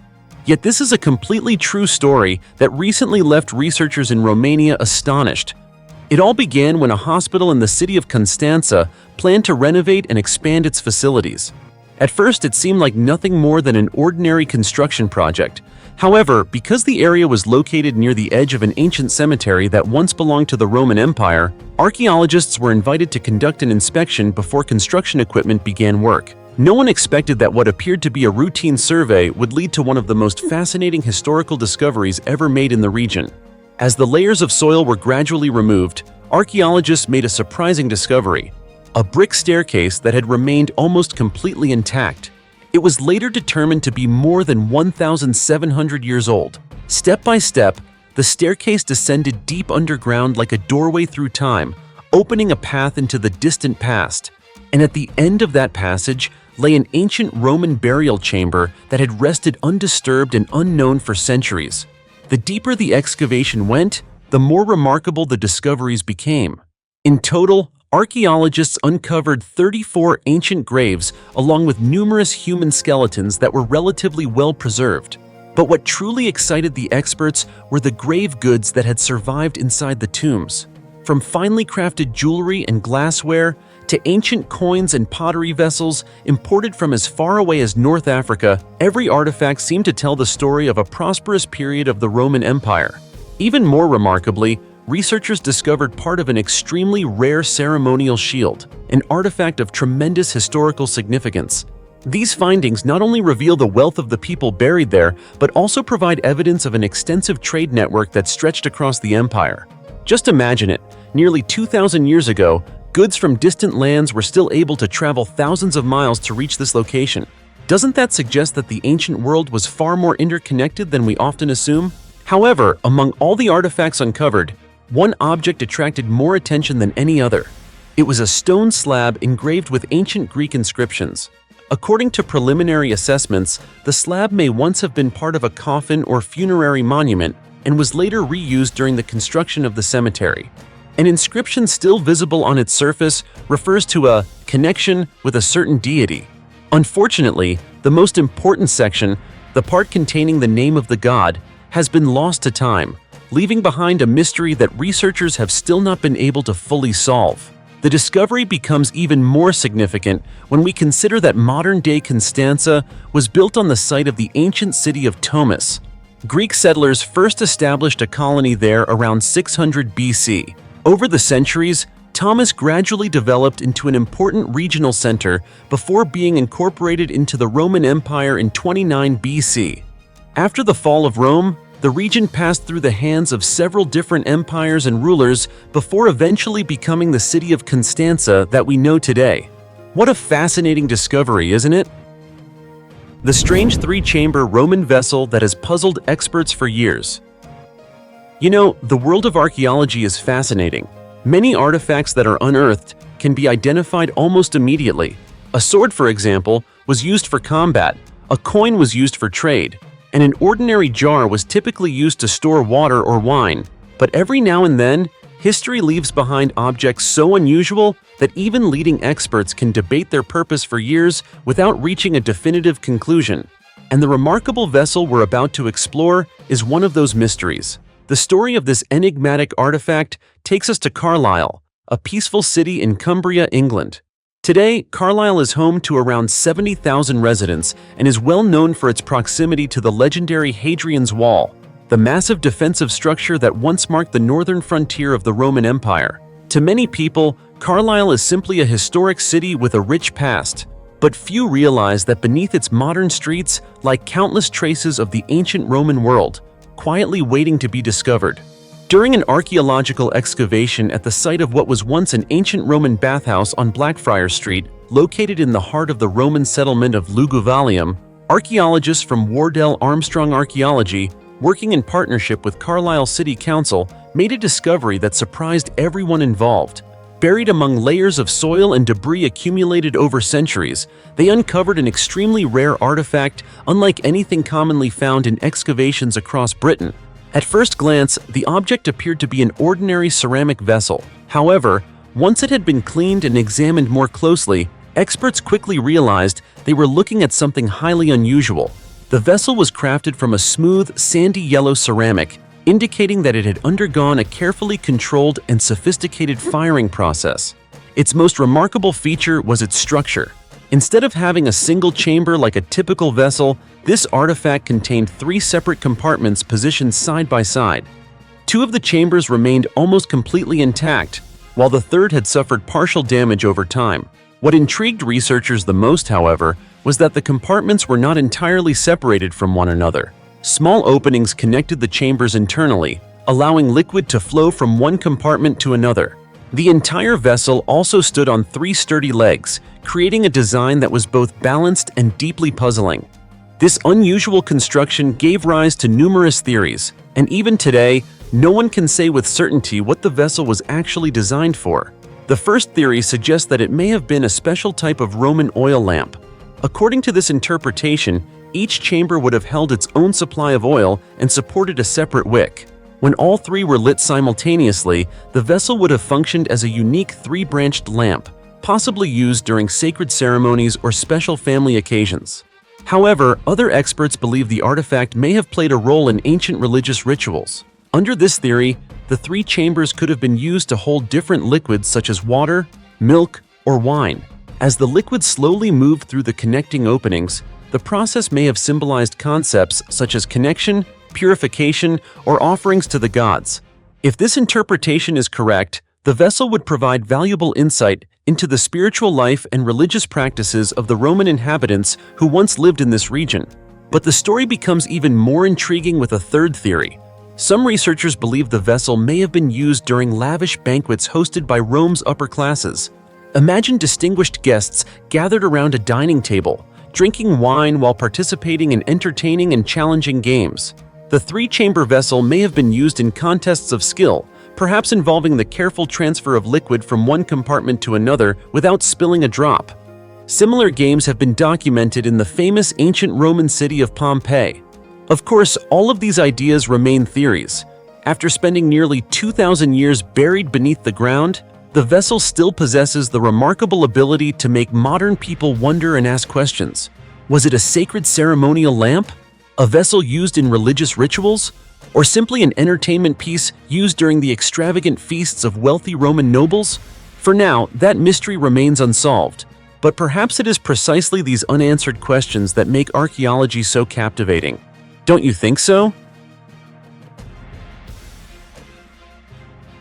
700,000 square foot ancient town, hidden beneath the sands of the Taklamakan Desert. Can you imagine an ancient town as large as several dozen soccer fields, lying silently beneath desert sands and remaining hidden for more than 2,000 years with almost no one knowing it existed? If you've never thought about that before, then join me as we travel back in time to late January 2024. That was when Chinese archaeologists accomplished what seemed nearly impossible. They discovered an ancient town covering at least 700,000 square feet beneath the Taklamakan Desert. Of that area, the central urban section alone occupied roughly 43,000 square feet. Dr. Wu Xinhua, who led the archaeological team from the Xinjiang Academy of Social Sciences, described the discovery as a remarkable find during the survey of this arid region. Based on preliminary analysis, researchers determined that the town dates back to the Western Han period, which lasted from 206 BC to AD 220. In other words, when we look at these ruins, we are witnessing the remains of a civilization that is more than 2,000 years old. A realization that is both exciting and astonishing, isn't it? What makes this town especially remarkable is that much of its architectural layout has been preserved relatively well, despite being largely buried beneath desert sands. Archaeologists uncovered evidence of 4 layers of defensive walls, each bearing its own unique characteristics. The innermost wall measured 58.4 feet from north to south and 47.9 feet from east to west, serving as the heart of the settlement. The second wall contained the remains of collapsed ceramic pillars, reminders of the structures that once stood proudly in this location. The third wall appeared to resemble a broad avenue, while the outermost wall consisted of rows of thatched roof buildings, clearly indicating that this was an organized community rather than a spontaneously formed village. Between the third and fourth walls, archaeologists also discovered traces of residential homes, confirming that this area was inhabited by people during the Western Han period. They uncovered mourning garments as well as various types of construction timber, allowing researchers to conduct radiocarbon dating in order to determine the site's age more precisely. Particularly noteworthy is the fact that the wide variety of wood and plant materials used in these homes suggests that this now barren desert region once had abundant water resources. This means that life here during the Western Han era was likely not nearly as harsh as we might imagine today. In fact, the area appears to have been relatively prosperous and well-suited for long-term settlement. This discovery not only helps us better understand the history of the Taklamakan region, but also opens a new window into the study of ancient civilizations in Western China. Mysterious jar beneath a cemetery reveals a treasure of more than 1,100 ancient coins in Turkey. Hey, what do you think would happen if an ordinary day suddenly turned into a moment that changed the history of an entire region? What if, beneath a site where local residents were preparing to build a new cemetery, there was a secret that had remained hidden for centuries? Sounds hard to believe, doesn't it? But here's the thing. There are treasures that archaeologists spend years searching for without finding a single trace. Yet sometimes, history reveals itself in the most unexpected ways. Not during massive expeditions, not at the bottom of the ocean, and not in the middle of a remote desert, but during the most ordinary tasks carried out by local residents. And the story we're about to explore, which took place in a small village in Turkey, proves exactly that. The story began quite simply. Residents of Yunusoglu village, near the famous Turkish city of Tarsus, were leveling land and preparing a site for a new cemetery. No one imagined that this routine work would lead to one of the region's most remarkable archaeological discoveries. While digging, they unexpectedly struck a ceramic object buried deep underground. At first glance, the ancient jar didn't seem particularly unusual. However, the more closely people examined it, the more they felt that it belonged to a very distant era. Rather than opening the jar themselves to see what was inside, the villagers immediately reported the discovery to local authorities.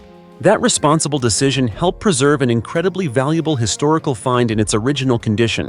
Just a few hours later, police officers arrived to secure the area and contacted experts from the Tarsus Museum to conduct an urgent investigation. Their goal was to ensure that the site remained undisturbed and that any historical treasures hidden beneath the ground would not be damaged. When archaeologists and museum specialists began examining the discovery, they quickly realized that it was far more significant than anyone had initially imagined. Inside the ancient jar was not merely a handful of artifacts. It contained an enormous cache of coins that had been buried centuries ago. Layer by layer, soil was carefully removed. The experts worked with extraordinary precision to ensure that none of the artifacts would be damaged. The deeper they excavated, the more coins appeared. Packed tightly together inside the jar, the coins looked as though they had been hidden only yesterday. The sight was so remarkable that even veteran archaeologists struggled to hide their excitement. Finally, after a lengthy and carefully supervised recovery operation, more than 1,100 ancient coins were brought to the surface. That impressive number makes this discovery one of the most significant archaeological coin hoards uncovered in the region in recent years. For archaeologists, however, this is much more than a treasure made of metal. Each coin is like a page from a history book preserved through time. They may reveal the names of kings, the dynasties that once ruled the region, ancient trade routes, or even political events that took place hundreds of years ago. For that reason, the unexpected discovery in Yunusoglu quickly generated excitement throughout Turkey's archaeological community. Today, the entire collection of coins has been transferred to the Tarsus Museum for further study. Experts are now working to determine the coin's origins, dates, and the meanings of the mysterious symbols found on each artifact. Because it is entirely possible that behind these more than 1,100 coins lies not only a buried treasure, but also the story of a person, a family, or perhaps even an entire chapter of history that has long been forgotten. So until the experts uncover the answers, we'll simply have to wait and see what secrets this remarkable discovery ultimately reveals. Buried Roman Temple Complex reveals shocking ritual secrets after nearly 2,000 years. Have you ever wondered what the spiritual life of the ancient Romans was really like? What did they pray for? What kinds of offerings did they present to their gods? And what mysterious ceremonies once took place behind the walls of their ancient temples? For centuries, many of these questions remained unanswered. But recently, an extraordinary archaeological discovery in Germany has allowed researchers to open a doorway into that ancient world of faith, revealing details that had previously existed only in historical theories. The story begins at Nida, an ancient settlement located on the northwestern outskirts of the city of Frankfurt. Today, the area is simply part of a modern urban landscape filled with busy roads and thriving neighborhoods.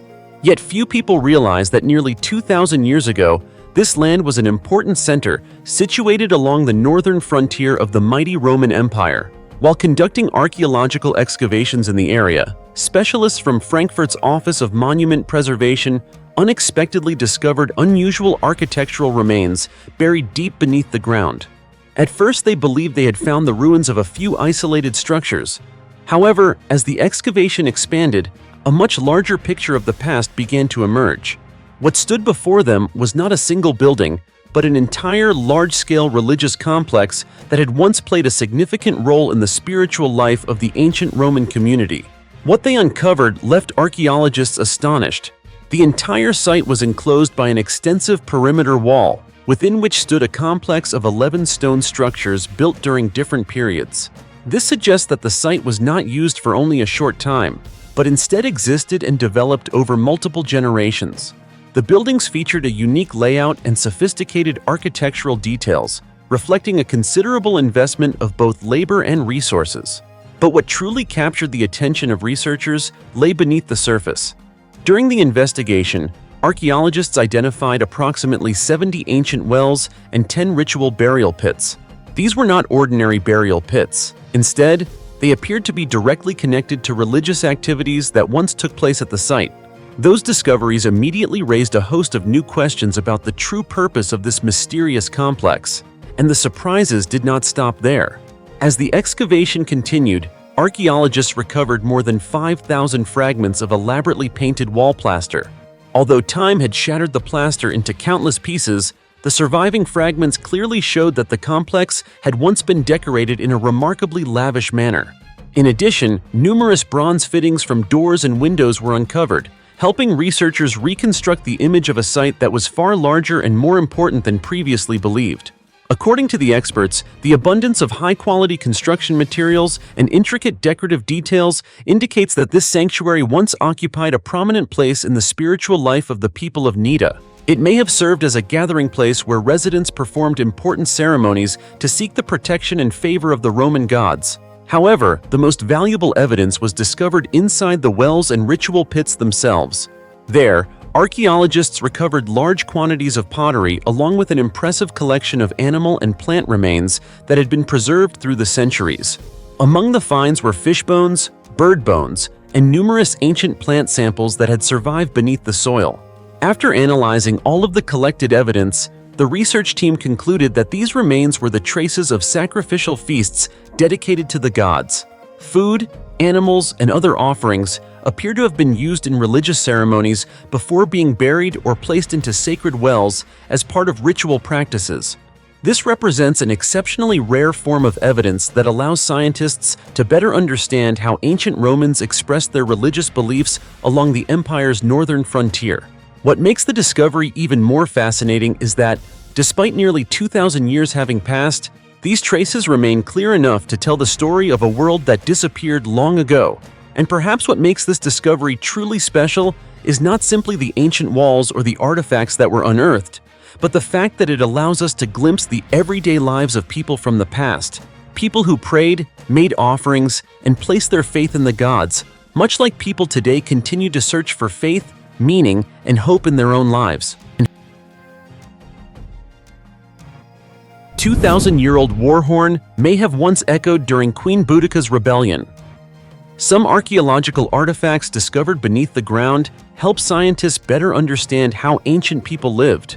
Some objects reveal what they ate, what they wore, or how they built their homes. But every so often, a discovery opens a doorway to something far more elusive. Something that time has almost completely erased from history: sound. And that is exactly what makes the story of an ancient war horn recently unearthed in West Norfolk, England, so fascinating. Think about it for a moment. Nearly 2,000 years ago, before loudspeakers, radios, or any form of modern communication technology existed, how did armies transmit signals across vast battlefields? How did warriors intimidate their enemies before the fighting even began? It's a difficult question to answer, isn't it? Well, the answer lies in specialized military instruments, and the horn that was recently discovered may have been one of them. During an archaeological excavation in West Norfolk, researchers unexpectedly uncovered what experts consider an extraordinarily rare artifact. Buried beneath layers of soil that had accumulated over centuries was a war horn dating back to the Iron Age. From the very first moments after its discovery, specialists realized that this was no ordinary find. And they were right. The more closely they examined the artifact, the more they recognized that its historical significance was far greater than they had initially imagined. The instrument was identified as an ancient horn known as a carnyx. This famous type of war horn was used by Celtic tribes during antiquity. Made primarily of bronze, the carnyx was not intended for entertainment or musical performances. It was built for war. The sound produced by the instrument is believed to have been incredibly powerful, piercing, and commanding, capable of inspiring friendly troops while simultaneously intimidating opposing forces. Even more remarkably, experts believe this may be the most complete carnyx ever discovered anywhere in Europe. In the past, archaeologists have uncovered fragments or isolated components of similar instruments. However, finding a specimen that has survived in an almost intact condition is exceptionally rare. As a result, the discovery immediately attracted the attention of archaeologists and historians around the world. What makes the story even more intriguing is its potential connection to one of the most famous figures in ancient British history. During their research, scientists determined that the horn may have been buried sometime during the 1st century AD. This was also the period when fierce conflicts erupted between Celtic tribes and the Roman Empire. Based on this dating, some experts believe the artifact may be connected to a tribe once led by the legendary Queen Boudica. Many of you have probably heard that name before. Boudica was the renowned warrior queen who led native British tribes in a rebellion against Roman rule. Her uprising became one of the most dramatic chapters in ancient British history and is still remembered today as a symbol of courage and resistance. If that theory proves correct, this Carnix may have been present during some of the most important moments of that historic conflict. It is even possible that its powerful sound once echoed across the fields of ancient Britain, rallying Celtic warriors as they marched into battle against the mighty Roman legions. Just imagining that possibility is enough to excite researchers. Today, conservation and research efforts on the horn continue with great care. Every detail of the artifact is being carefully analyzed in order to understand how it was made, how it was used, and what role it played within ancient Celtic society. Scientists believe this discovery could significantly reshape our understanding of music, military signaling, and cultural life during Europe's Iron Age. And perhaps the most remarkable thing of all is that after lying buried beneath the earth for nearly 2,000 years, the horn is still telling its story. A story not only about war and ancient battles, but also about sounds that once echoed through history before fading away with time. Thanks to this discovery, we now have an opportunity to come closer than ever before to hearing the kinds of sounds that the people of ancient Europe heard many centuries ago. And isn't that truly incredible? I think it is. Don't you agree? 14,000-year-old evidence could rewrite the story of North America's first inhabitants. Hey, have you ever wondered what the first people to set foot in North America were like? Where did they come from? How did they survive in a world still covered by ice and snow? And could the stories passed down through countless generations actually contain historical truth, or are they simply ancestral legends? These are questions that have challenged archaeologists for decades. Recently, however, a surprising discovery along the coast of Canada has provided evidence that could change the way we view the earliest chapters of human history in North America. You see, long before scientists began excavating or studying this region, the Haltsuk people, an indigenous community living along Canada's Pacific coast, had been preserving ancient stories about their ancestors. According to traditions passed down from generation to generation, the ancestors of the Haltsuk settled along this coastline in the distant past, so long ago that no one could remember exactly how many centuries or millennia had passed. To many people, these stories were simply oral traditions that reflected the collective memory of a community. But now archaeology is beginning to suggest that those stories may contain far more truth than we once believed. During an archaeological investigation along the Canadian coast, researchers uncovered the remains of an ancient settlement dating back approximately 14,000 years. That number alone is enough to capture the attention of the scientific community. At that time, Earth was still experiencing the effects of the last ice age. Vast areas of North America remained covered by glaciers, and living conditions were extremely harsh. What makes the discovery even more remarkable is that this settlement was not merely evidence of people passing through for a short period of time. Archaeologists found signs that it had been a genuine residential community. The inhabitants built simple shelters, established a coastal settlement, and maintained their way of life there for a significant period. As excavations expanded, more and more ancient artifacts emerged from layers of soil that had accumulated over thousands of years. Researchers discovered charred remains left behind by everyday human activities. They also uncovered numerous tools designed for hunting and harvesting resources from the sea. Ancient fishhooks, spear points used for hunting marine animals, and a variety of other tools helped paint a picture of the lives once lived at this settlement. One of the most fascinating discoveries was a handheld stone drill used for making fire. Today, starting a fire takes only a few seconds with a lighter or a match. But for people living 14,000 years ago, fire was the key to survival. It provided warmth in a cold climate, allowed food to be cooked, helped drive away dangerous animals, and made life possible in the harsh environment of the Ice Age. To determine the settlement's age, experts used radiocarbon dating on carbonized materials preserved in the soil. The results were astonishing. The evidence showed that people were actively living in this area approximately 14,000 years ago. That means these individuals may have belonged to one of the oldest confirmed human populations ever identified in North America. This discovery not only helps validate the traditional stories preserved by the Heiltsuk people through countless generations, but also opens a new perspective on how humans first settled the North American continent. It suggests that ancient communities may have adapted to coastal environments at a very early stage, taking advantage of marine resources to survive and thrive during a period when much of the world was still struggling with dramatic climatic changes. However, researchers acknowledge that what has been uncovered so far may represent only the tip of the iceberg. We still know very little about the people who lived in this ancient settlement. Where did they come from? How did they travel along the coastline? What was their daily life really like? And how many more secrets remain buried beneath that ancient soil? Perhaps future excavations will provide the answers. But even now, this 14,000-year-old discovery has accomplished something truly remarkable. It has connected the stories once told around Heiltsuk campfires with modern scientific evidence, showing that sometimes the memories preserved by ancestors can endure longer than any stone monument or written record in history. 1,000-year-old Viking grave reveals the shocking identity of a mysterious female warrior. Do you believe that a single weapon buried alongside the dead could completely change a historical story that we once accepted as fact? Sometimes archaeology doesn't uncover gold, silver, or massive treasures. Instead, it reveals small details that are powerful enough to overturn theories that have stood for years. And the story of a more than 1,000-year-old grave discovered in Denmark is a perfect example of that. At first glance, this appeared to be nothing more than an ordinary Viking grave found within an ancient cemetery on the Danish island of Langeland. This region was once home to the famous Viking warriors who helped create one of the most formidable warrior cultures in medieval Europe. For that reason, when archaeologists discovered the remains of a female warrior buried in the cemetery, most people naturally assumed that the grave belonged to a Viking woman.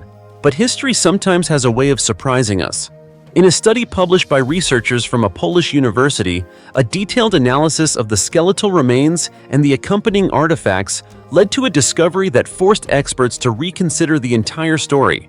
The deeper scientists looked into the evidence, the more they realized that something didn't quite fit the original image of this woman. The key to the mystery lay in an object that had rested beside the remains for more than 1,000 years. It was a battle axe. To archaeologists, weapons are not merely tools of war, they are often cultural fingerprints. Different peoples typically produce distinctive styles of weapons, each reflecting their own traditions, craftsmanship, and military practices. When experts examined the axe buried with the female warrior, they quickly realized that it did not resemble the types of axes commonly found in Viking graves. Instead, all signs pointed to a different origin. According to the research team, the weapon was actually a type of axe commonly made and used by the Slavic peoples during that period. This discovery immediately raised a fascinating question. If the weapon was Slavic, was the woman buried in the grave truly a Viking? After numerous analyses and comparisons, researchers began proposing a surprising theory. The owner of the grave may have been a Slavic female warrior rather than a Viking woman, as originally believed. This conclusion was unexpected because the grave was located within a Viking cemetery in Denmark itself. That may sound puzzling, doesn't it? Why would a Slavic warrior be buried among a Viking community?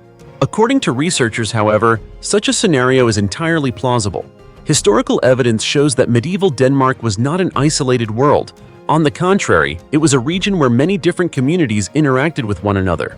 Vikings and Slavic peoples maintained connections for centuries through trade, marriage, migration, and even warfare.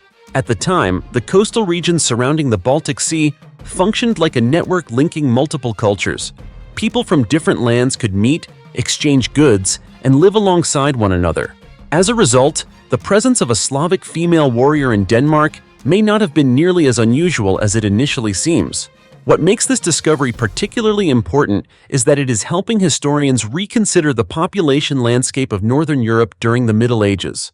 For many years, Viking and Slavic communities were often viewed as separate and distinct groups. But this grave suggests that the boundaries between them may have been far more fluid than previously believed.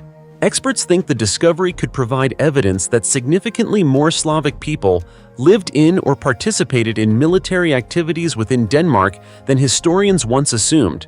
If true, that would mean the history of the region was far more complex and diverse than traditional models have suggested.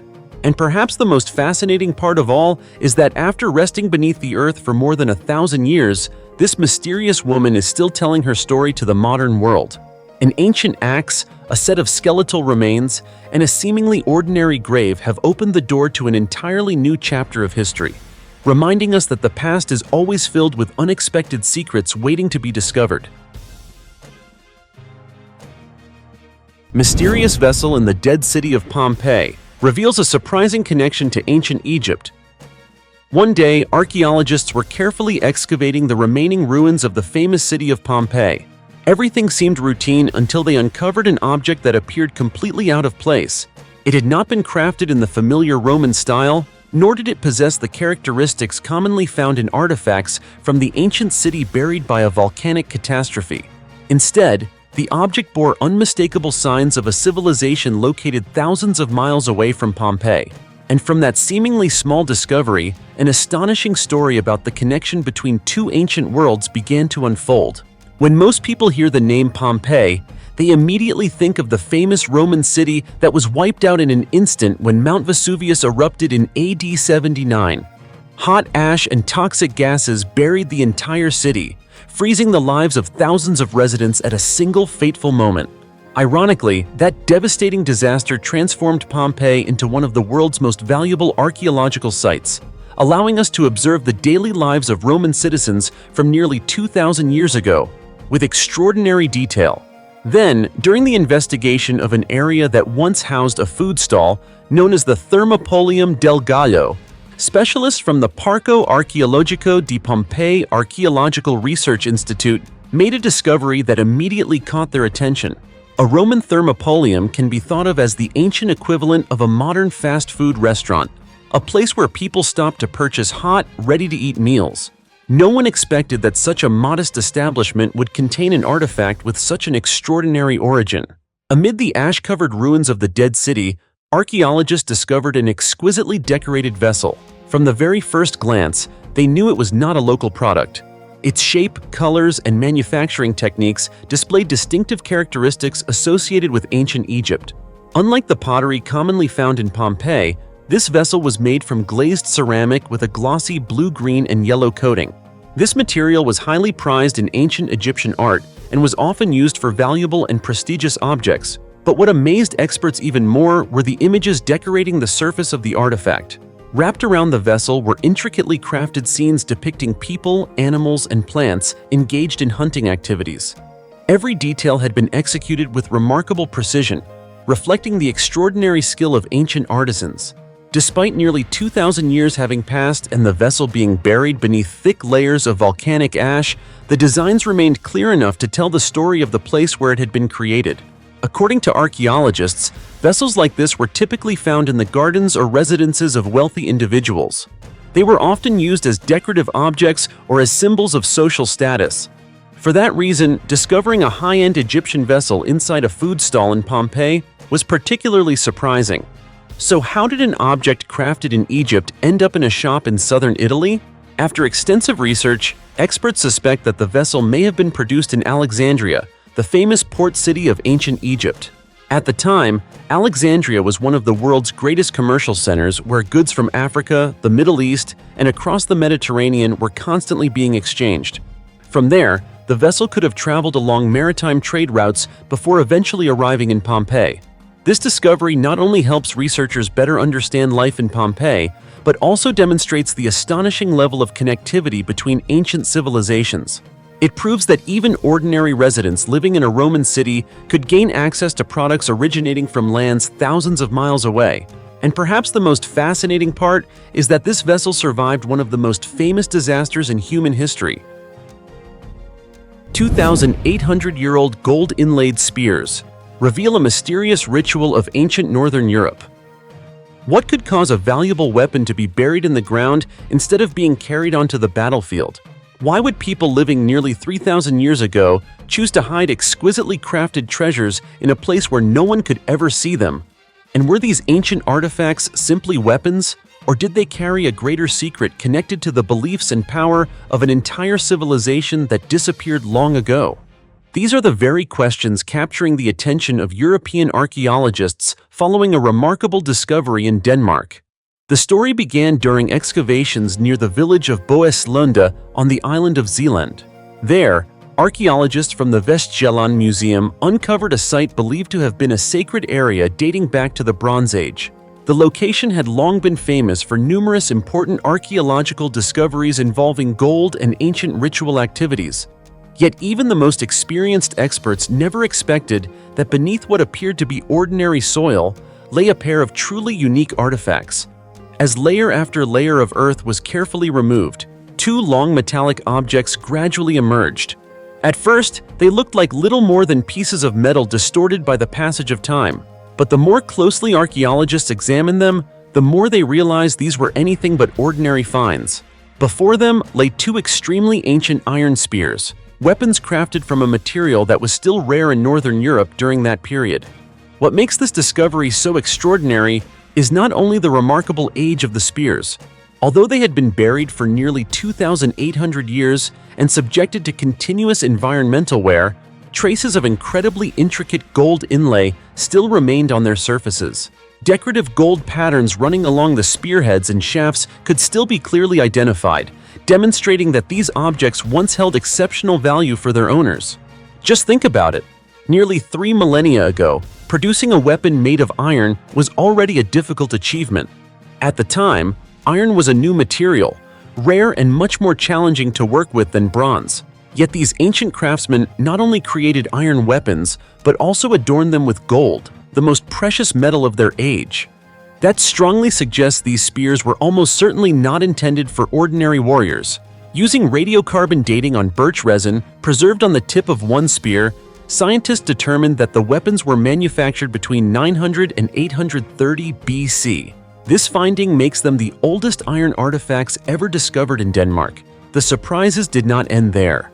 X-ray imaging revealed circular gold designs hidden beneath layers of corrosion. These decorative patterns demonstrate the astonishing metallurgical knowledge and craftsmanship of the ancient peoples of Northern Europe.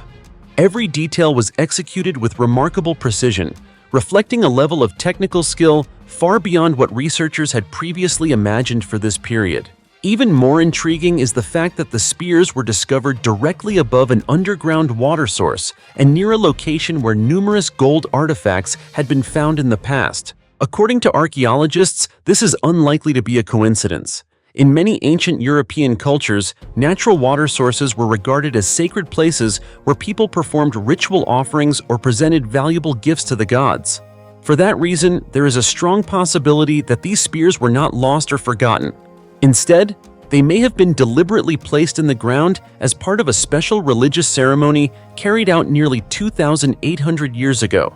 If this theory proves correct, the discovery would provide rare evidence that could help us better understand the spiritual life of Northern European communities before the Viking Age. Perhaps the most remarkable aspect of all is that researchers have not yet found any other gold-inlaid weapons like these anywhere in Northern Europe. Even in Central Europe and Greece, regions that were home to many advanced ancient civilizations, comparable artifacts are extremely rare. That makes the Boeslunde spears a discovery that is virtually one of a kind in all of Europe. 200 medieval skeletons buried beneath England's most beautiful beach for more than 1,000 years. Can you believe that beneath the golden sands of one of England's most beautiful beaches lies a massive forgotten cemetery that remained hidden for more than a millennium? It sounds like the plot of an archaeological adventure movie, doesn't it? But surprisingly, it is a real discovery that has forced scientists to race against time for years in an effort to uncover its secrets. The story begins at White Sands Bay, a famous beach located in Pembrokeshire in southwestern Wales. Powerful storms and the natural erosion of the coastline accidentally exposed an ancient secret buried deep beneath the sand dunes. For centuries, no one knew that this area had once served as the final resting place of hundreds of people from the medieval period. Only when nature gradually washed away the protective layers of sand did the first traces of this mysterious burial ground begin to emerge before archaeologists' eyes. When excavations finally began, experts were astonished. Beneath the sandy surface lay approximately 200 human skeletons dating from the 6th through the 11th centuries. In other words, these individuals had rested beneath the earth for more than 1,000 years. But do you know what is even more unsettling? During just 3 weeks of emergency excavation work, researchers were forced to relocate as many as 90 skeletons in order to protect them from coastal erosion and the threat of complete destruction by the sea. Archaeologists believe the site may once have been a trading center for a medieval Christian community. If this theory proves correct, White Sands Bay was not only a beautiful tourist destination, but also a thriving settlement and commercial hub inhabited by people who lived more than 1,000 years ago. Every skeleton recovered is like a missing piece of a historical puzzle long obscured by time. Initial analyses conducted by the University of Sheffield indicate that the remains belong to men, women, and children of various ages. This suggests that the site was not reserved for a particular social group, but may instead have served as the cemetery of an entire community. Even more fascinating, some of the skeletons were buried in stone-lined graves and covered with stone slabs or white quartz pebbles.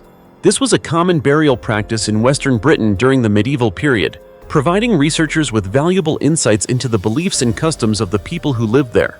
To determine the age of the remains, scientists used radiocarbon dating. The results revealed that the cemetery remained in continuous use for several centuries, from the 6th through the 11th centuries. The discovery has also raised the possibility that the burial ground may be connected to St. Patrick's Chapel, an 11th century structure uncovered in the White Sands Bay area in 1924. Yet what excites archaeologists most are the mysteries that still lie hidden beneath the sand. According to experts, in addition to the ancient cemetery, the site contains a mysterious stone structure that may be even older than the graves themselves. What was it? A religious monument? An ancient settlement? Or evidence of a long-lost culture? To this day, no one has a definitive answer. And perhaps that is what makes this discovery so extraordinary. Every skeleton brought to light is more than the remains of a person who lived long ago. It is a key to unlocking stories about daily life, diet, ancestry, and the events that unfolded in this region over 1,000 years ago. As the sea continues to wear away the shoreline day and night, scientists remain locked in a race against time. After all, beneath the remaining layers of sand may still lie secrets capable of rewriting part of England's medieval history. 44 ancient tombs, more than 5,500 years old, contain human remains that could rewrite Chinese history. In an area that seemed thoroughly familiar to modern society, archaeologists unexpectedly dug beneath the ground and uncovered dozens of ancient tombs that had remained buried for more than 5,500 years. Even more astonishing was what they found inside. The tombs still contained human remains that were remarkably well preserved, as if time itself had somehow forgotten this place. And this extraordinary discovery is now opening a doorway into one of the earliest chapters of history in southern China. The excavation took place at Jinlin Temple, located in Shitan Town in Guangzhou, China. The site is considered one of the oldest prehistoric locations in the region. For years, it had attracted the attention of researchers because of the ancient traces that remained there. However, no one expected that beneath the temple grounds lay such a valuable archaeological treasure. It took Chinese archaeologists several months of meticulous work to complete the excavation of approximately 8,600 square feet of land at the site. One discovery after another soon emerged, drawing the attention of the scientific community. In total, 44 ancient tombs were uncovered. These were not isolated graves scattered across the landscape, but an entire burial complex, reflecting a history that spanned multiple periods. Research revealed that most of the tombs date back more than 5,500 years. Among them, 42 belong to the late Neolithic period, roughly between 5,000 and 3,500 BC. The remaining 2 tombs date to the Warring States period, a turbulent era in Chinese history that lasted from 475 to 221 BC. This indicates that the Jinlin Temple area was used by humans continuously for thousands of years, from prehistoric times through the development of ancient Chinese civilization. Yet what excited scientists most was not merely the number of tombs discovered. During the excavation, researchers carefully cleaned and examined 35 of the graves and uncovered a total of 34 human skeletons. Each skeleton is like a history book waiting to be decoded, carrying valuable information about the lives of people who existed thousands of years ago. According to Yi Sibing, head of the Guangzhou Institute of Cultural Heritage and Archaeology, most of the human remains were preserved in relatively intact condition.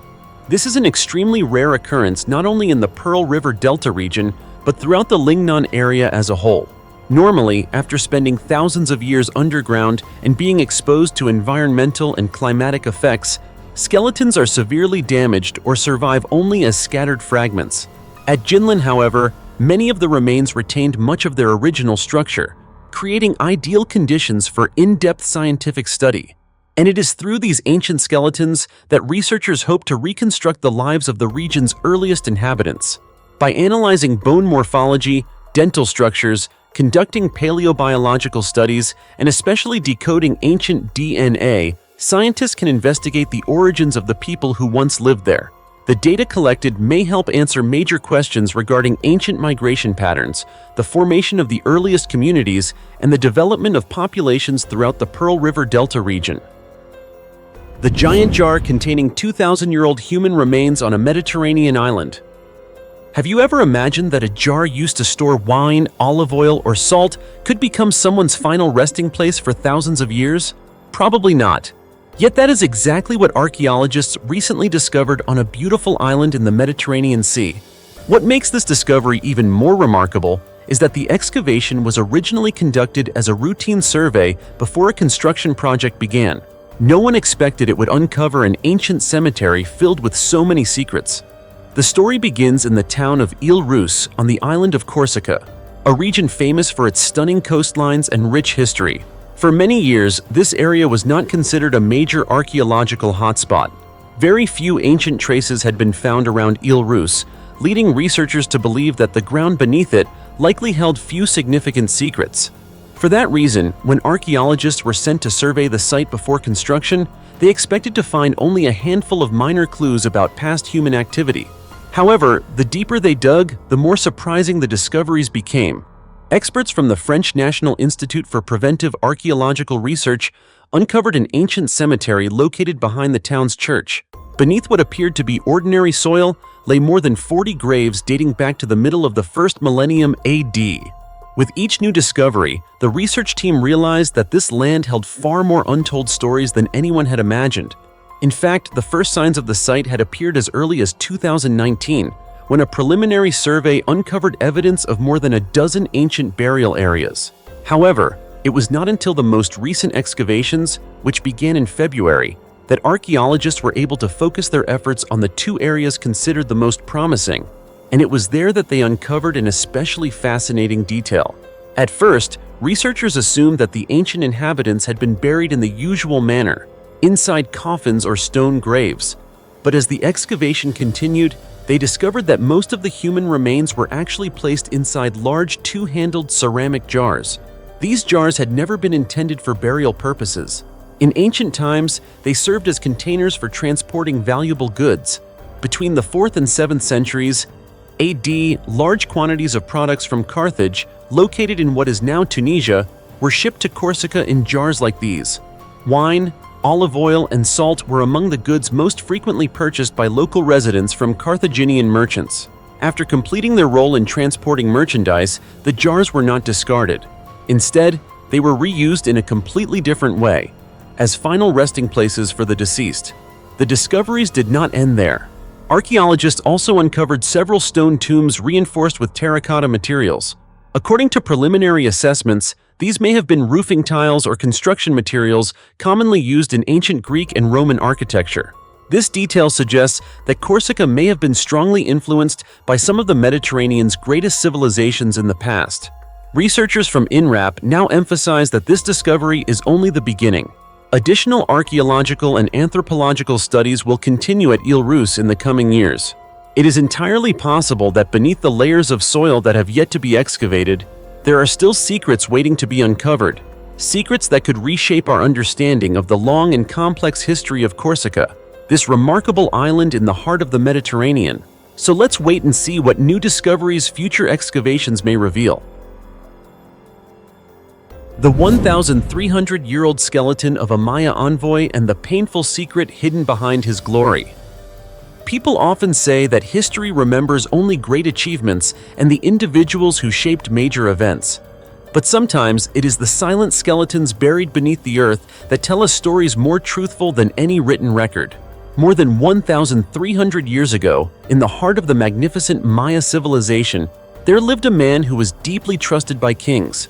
He came from a noble family, held an important position, and carried out a mission that could influence the fate of an entire kingdom. From the outside, anyone would have assumed that his life was filled with honor, power, and prestige. Yet when archaeologists discovered his final resting place more than a millennium later, the evidence preserved in his bones revealed a very different story. The story begins at El Palmar, an ancient Maya city hidden among the dense forests of what is now Mexico. During an excavation led by archaeologist Kenichiro Tsukamoto and his colleagues, researchers uncovered an ancient staircase decorated with intricate hieroglyphic inscriptions. The staircase led to a special ceremonial platform where important rituals of the Maya elite once took place. As experts deciphered the inscriptions carved into the stone, a mysterious figure gradually emerged from the past. His name was Ajpach. According to ancient records, in June of 726 AD, Wall undertook a journey of more than 350 miles to meet the king of the city of Copan. But he was not traveling on personal business. He was serving as an envoy representing the king of Calakmul, one of the most powerful states in the Maya world at the time. Wall's mission was extremely important. He had been entrusted with establishing an alliance between two major kingdoms. This was not merely a routine diplomatic visit, it was an event that could determine the political future of the entire region. Ajpach Wall seemed destined for such a role. His father had held a similar position, while his mother came from a noble lineage. From childhood, he had been prepared to become an influential figure within Maya society. And perhaps the greatest achievement of his life was the successful completion of that diplomatic mission. Just a few months after the alliance was secured, in September of 726 AD, a special ceremonial platform was constructed in his honor. In Maya society, this was an exceptionally rare distinction. Only individuals who had made extraordinary contributions received such recognition. But the real story began when archaeologists continued excavating beneath the temple located beside that ceremonial platform. Directly beneath the temple floor, they discovered a tomb placed in a position of honor. Based on its age, location, and the surrounding inscriptions, researchers believe that the skeleton inside very likely belonged to Ajpach Wall himself. What surprised them was that the tomb contained none of the lavish treasures commonly found in Maya noble burials. There were no jade masks, no expensive jewelry, and no rare luxury items. Beside the deceased were only two relatively simple painted ceramic vessels. Yet it was the skeleton itself that told the most remarkable story. Analysis revealed that the man died between the ages of 35 and 50. Holes had been drilled into his upper front teeth to hold pyrite and jade decorations, a clear indication of high social status. The back of his skull had been intentionally flattened during childhood, a common Maya practice because it was considered a standard of beauty. However, behind these signs of nobility lay extensive evidence of illness and suffering. His arm bones showed signs of periostitis, an inflammatory condition that can cause chronic pain. His skull also displayed indicators of disease or nutritional stress during childhood. The final years of his life appear to have been even more difficult. He had lost several teeth on the left side of his lower jaw as a result of severe periodontal disease. Another tooth suffered from a serious abscess, making eating extremely painful. For a long period before his death, he may have been able to eat only soft foods.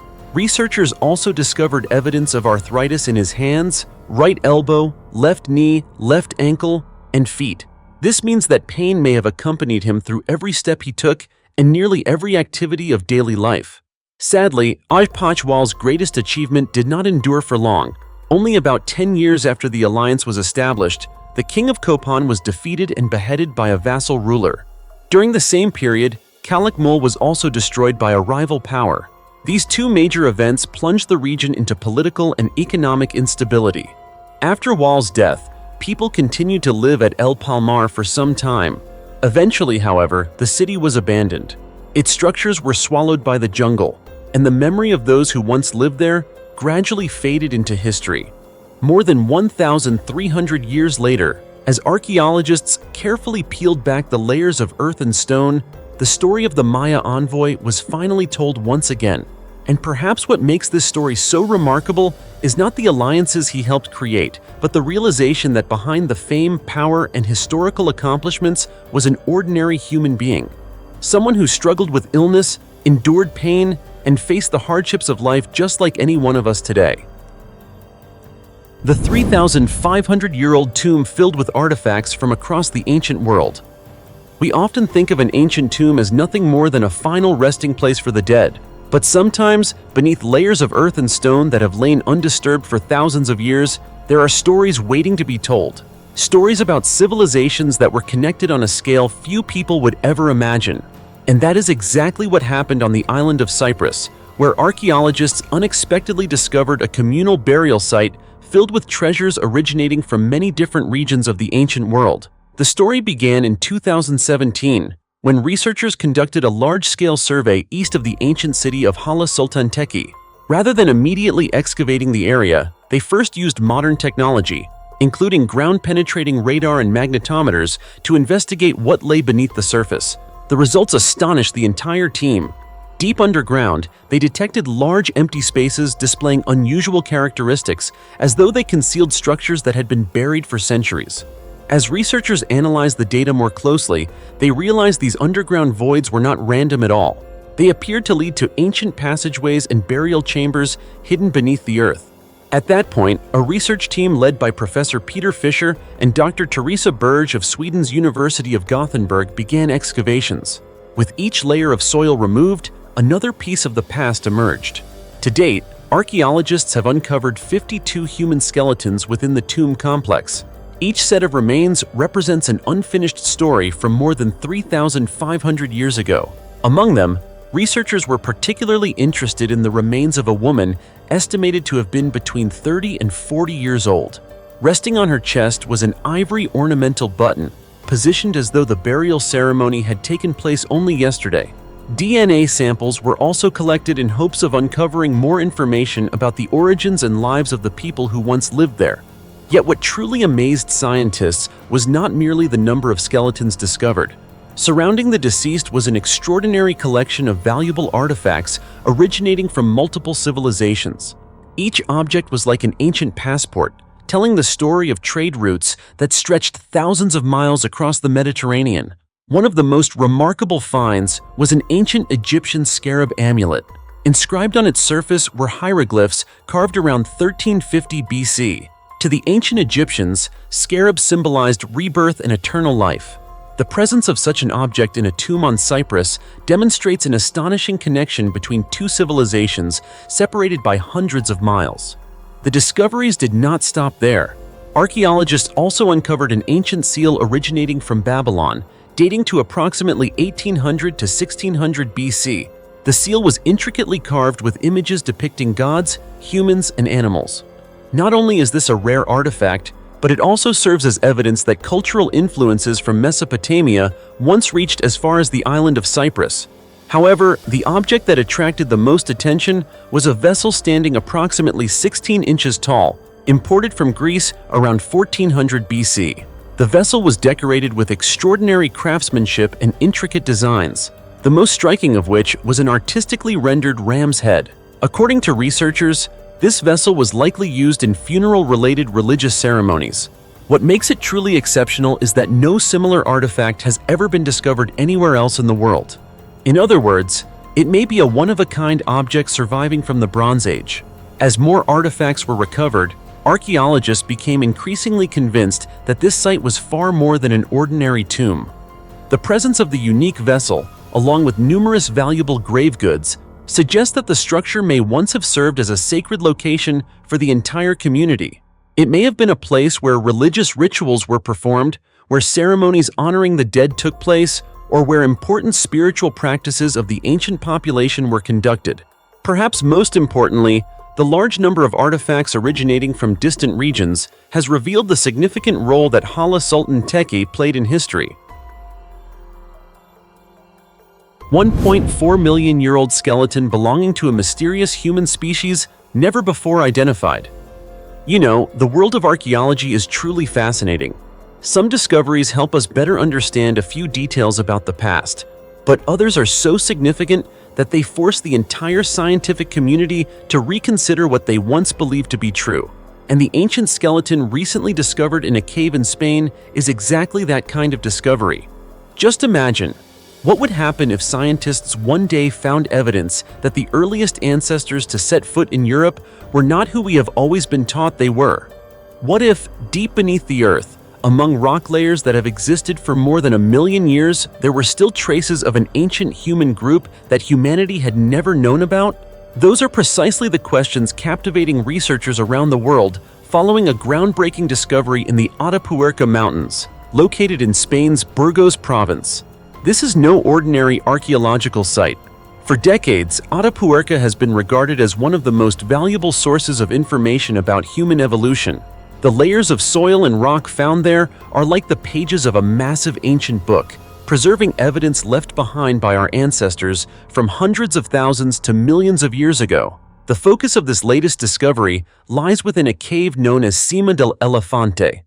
Scientists estimate that the sediment layers within the cave date from approximately 1.1 to 1.4 million years ago. In other words, they were formed during the period when some of the earliest human groups began expanding beyond Africa in search of new lands. During excavations, researchers uncovered ancient human remains buried deep within the cave's oldest layers. What makes this discovery especially remarkable is that the remains were not merely a few scattered bone fragments, as is often the case with ancient fossils. Instead, researchers recovered approximately 80% of the left side of an adult individual's face. The remains include parts of the cheekbone, upper jaw, and several important structures of the nasal region. To most people, these might appear to be nothing more than fossilized bones. But to paleoanthropologists, it is like discovering a lost portrait from more than 1 million years ago. Every contour of the skull and every detail of the facial bones can provide crucial clues about the identity of the individual to whom they belonged. After applying a wide range of modern analytical techniques and conducting extensive archaeological research, scientists began noticing something unusual. The characteristics of the skull did not entirely match those of fossils previously discovered in the region. For many years, researchers believed that Homo antecessor was one of the earliest human groups to inhabit Western Europe. However, the new evidence from Cima del Elefante suggests that these remains share more characteristics with Homo erectus. Of course, this remains only a hypothesis for now, but if the conclusion is ultimately confirmed, it would represent an extraordinarily important discovery. Homo erectus is widely considered one of the most successful human species in evolutionary history. They were among the first humans to leave Africa and expand into many other parts of the world. And now, it is possible that they were actually the earliest inhabitants of Western Europe, arriving much earlier than previous theories suggested. Yet the story does not end there. Some researchers believe the remains may even represent an ancient human lineage that has never been identified before. The combination of familiar features and unusual characteristics found in the fossilized face has prevented experts from reaching a final conclusion. And that uncertainty is precisely what makes this discovery so exciting. Imagine the feeling of archaeologists as they carefully removed layer after layer of soil and rock, gradually realizing that they were looking at the face of a being who lived more than 1 million years ago. An individual who existed in a world completely different from our own. A time when humanity was still taking its earliest steps along its long evolutionary journey. According to paleoanthropologist Maria Martinon Torres of the National Research Center on Human Evolution, this is the first time scientists have discovered what may be Homo erectus remains in such unexpectedly deep layers within this cave. That finding is raising entirely new questions about the timing, migration routes, and expansion of early human ancestors throughout Europe. Every archaeological discovery is like a piece of an enormous puzzle depicting the origins of humanity, and sometimes, a single bone fragment is enough to change the entire picture. The ancient remains discovered in Cima del Elefante may prove to be exactly that kind of discovery. Not only could they help us better understand the people who lived more than 1 million years ago, but they also serve as a reminder that the story of human evolution still contains countless secrets buried deep beneath the earth waiting to be uncovered. The ancient three-circle structure in France that left archaeologists astonished. Some archaeological discoveries amaze people because of their age, but others are so unusual that even scientists find themselves saying, "We've never seen anything like this before." And that is exactly the situation unfolding in eastern France. In the peaceful countryside near the city of Dijon, at a site called Marliennes, archaeologists uncovered not just an ancient monument, but an extraordinary structure made up of three interconnected circular formations. At first glance, that may not sound particularly remarkable, but once researchers began studying it, they realized this could be one of the most unique archaeological discoveries ever found in France. The story began when the French National Institute for Preventive Archaeological Research conducted an excavation in the area ahead of a local development project. Initially, the team expected to find only a few traces of ancient human activity, much like at many other sites. Instead, as layer after layer of soil was removed, a completely unusual layout gradually emerged. The first feature to appear was a large circular enclosure at the center of the site, measuring nearly 33 feet in diameter. This was the largest structure within the entire complex. However, what caught the attention of experts even more was the presence of two smaller structures connected directly to the central circle, clearly forming part of a single overall design. To the north was a horseshoe-shaped enclosure nearly 26 feet long, linked to the central circle by a distinct connecting passage. To the south was an even smaller circular feature, also connected to the main structure. Viewed from above, the entire complex resembles a mysterious symbol intentionally created by ancient builders rather than three unrelated pits that happen to appear in the same location. Archaeologists believe all three structures were built during the same period and were closely related in their design. In other words, these were not separate constructions erected at different times. Instead, they appear to have been conceived as a unified complex from the very beginning. What makes the site even more intriguing is that it contains evidence of human activity spanning from the Neolithic period through the early Iron Age. That means people used and visited this location for thousands of years. Yet the true purpose of the three-circle structure remains one of its greatest mysteries. During the excavation, researchers also uncovered numerous artifacts within the ditches surrounding the complex. Among them were 7 flint arrowheads, 2 archers' wrist guards, a flint fire-starting tool, and a dagger made from a copper alloy. These objects suggest that the site was associated with important activities within the prehistoric community, possibly involving hunting, rituals, defense, or some other special form of gathering. In addition, archaeologists discovered a layer of gravel running along both sides of the complex. This detail led them to propose that the entire site may once have been enclosed by a fence or another type of boundary structure. If that interpretation is correct, the area may have served as a sacred space or a location reserved for special community activities. What puzzles researchers the most is that they have found no comparable structure anywhere else in the archaeological record of France. There is no identical design, no clear parallel site for comparison, and no widely accepted explanation for its function. For that reason, the French National Institute for Preventive Archaeological Research has described the discovery as unprecedented. So the question remains, more than 5,000 years ago, why did prehistoric people invest so much effort in digging ditches, arranging gravel, constructing boundaries, and creating such a complex structure? Were they marking a sacred place, a ceremonial center, or perhaps a symbol of power for their community? At this point, no one can say for certain, but mysteries like this are exactly what make archaeology so fascinating. Because sometimes what astonishes us is not gold, silver, or hidden treasure. Instead, it is the realization that ancient people thought, built, and left their mark on the world in ways that modern humans still do not fully understand.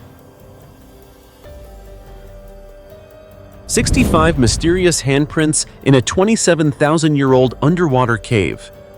If you see a handprint on a rock wall, you probably wouldn't think much of it. But what if there were 65 handprints inside the same cave, and most of them were missing fingers? Would you still consider it normal? Probably not. And that is exactly what has puzzled archaeologists for many years. These mysterious handprints were discovered in an ancient cave located beneath the sea off the coast of Marseille, France.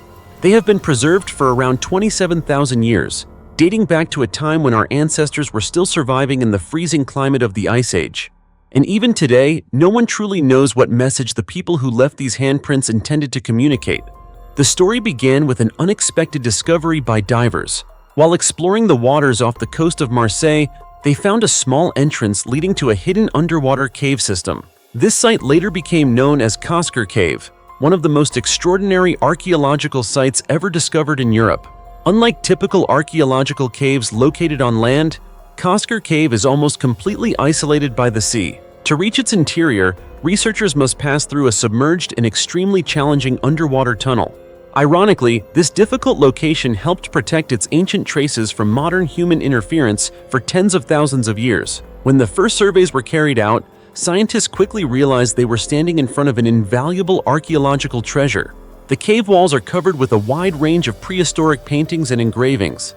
Some of these artworks have been dated to more than 27,000 years ago, making them among the rare surviving examples of Upper Paleolithic art. These images span multiple prehistoric periods, including the Gravettian and Solitrian cultures. This shows that Costa Cave was not used for a short period of time, but rather played an important role for many generations of prehistoric humans over thousands of years. However, among all the ancient artwork, what drew the most attention from researchers were the handprints on the cave walls. In total, 65 handprints were found, made using red and black pigments. At first glance, they look like ordinary impressions left by ancient humans. But upon closer inspection, scientists noticed something extremely unusual. Most of the handprints are incomplete. Some show only 3 fingers, others are missing 1 or 2 fingers, and some appear to be missing multiple fingers entirely. This immediately raised a series of questions. Did ancient people actually lose their fingers? Or were they intentionally folding their fingers while making the prints? Could this be some kind of secret symbol or spiritual ritual? To this day, there is no definitive answer. Some experts believe these may have been a form of symbolic communication used by prehistoric people. Others think the handprints reflect cultural traditions or ritual practices that have been lost over time. This mystery is what makes Costa Cave one of the most fascinating archaeological sites in the world. Beyond the puzzling handprints, the cave also preserves an extraordinary collection of prehistoric art. The walls feature vivid depictions of horses, deer, bison, and aurochs. Interwoven among them are geometric symbols such as dots, lines, and crosses, carefully engraved into the rock. Even more remarkably, there are also representations of marine life. Archaeologists have discovered images of seals, penguins, jellyfish, and even whales. These subjects are extremely rare in prehistoric cave art.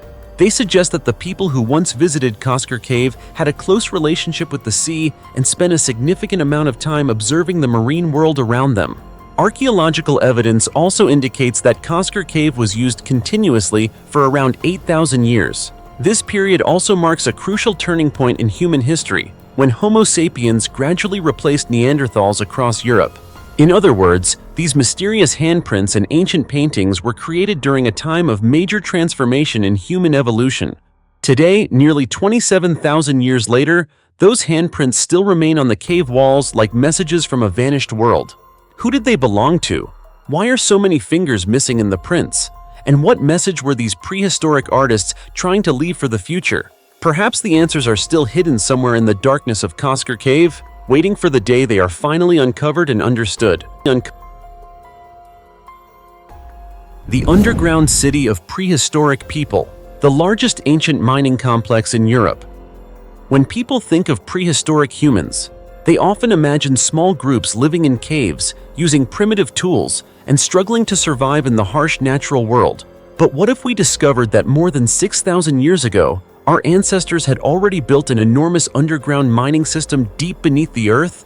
And even more astonishing, what if that system was not used for just a few generations, but continuously operated for thousands of years? In the limestone hills of Spienne, in present-day Belgium, beneath peaceful fields and rolling green landscapes, lies an entirely different world. It is a massive ancient underground network, considered the largest and oldest prehistoric flint mining complex ever discovered in Europe. For thousands of years, this site served as a production center for Neolithic communities, helping shape the daily lives of thousands of ancient people. What astonishes archaeologists most is its scale. The Spiennes flint mining system covers an underground area of approximately 250 acres. Imagine this.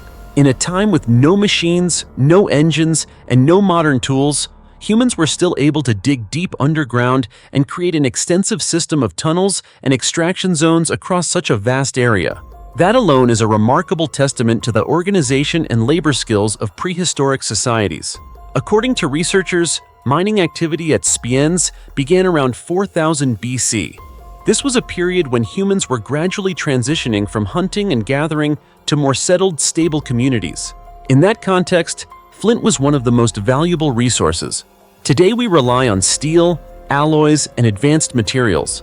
But thousands of years ago, flint was humanity's high technology. From this stone, prehistoric people could create knives, axes, spearheads, hunting tools, and many essential everyday objects. What is especially remarkable is that mining at Spiennes was not a short-lived activity. Archaeological evidence shows that the site was used continuously for centuries, finally coming to an end around 750 BC. This means that many generations of people inherited, maintained, and expanded mining operations here over thousands of years. Although the site dates back to prehistoric times, it was not until the 19th century that modern society began to recognize its true significance. The first traces were discovered in 1840, but at the time, the find did not attract much attention. It was not until 1847, when a railway line was constructed through the area, that the true scale of the mining system was revealed. Reports were quickly sent to the Royal Academy of Belgium, but it took several more decades before archaeologists officially began systematic research. In 1912, the first large-scale excavations were launched. These studies continued from 1912 to 1914 and later resumed in multiple phases until the mid-20th century. As excavations deepened, archaeologists uncovered increasingly important evidence about prehistoric life. A wide range of artifacts was brought to the surface, including massive flint blocks, mining tools, pottery, and later metal objects from subsequent periods. These discoveries show that Spiennes was not simply a raw material extraction site. It was also clear evidence of early human technological development. Ancient people were not only resourceful in finding materials, but also skilled in organizing labor, crafting tools, and efficiently utilizing what nature provided. Flint extracted from the mines was processed into various tools for daily life and production. My friends, through the discoveries we have explored, we may begin to realize that history is not only what is written in books. Beneath the earth, in forgotten caves and ancient tombs that are thousands of years old, there are still countless secrets waiting to be revealed. Every skeleton, every artifact, and every ancient trace is a piece of a larger puzzle that helps us better understand the origins of humanity.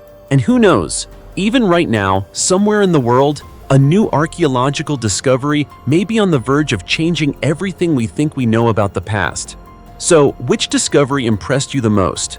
Let us know in the comments below, and don't forget to leave a like and subscribe to Ancient History. And now goodbye and see you next time.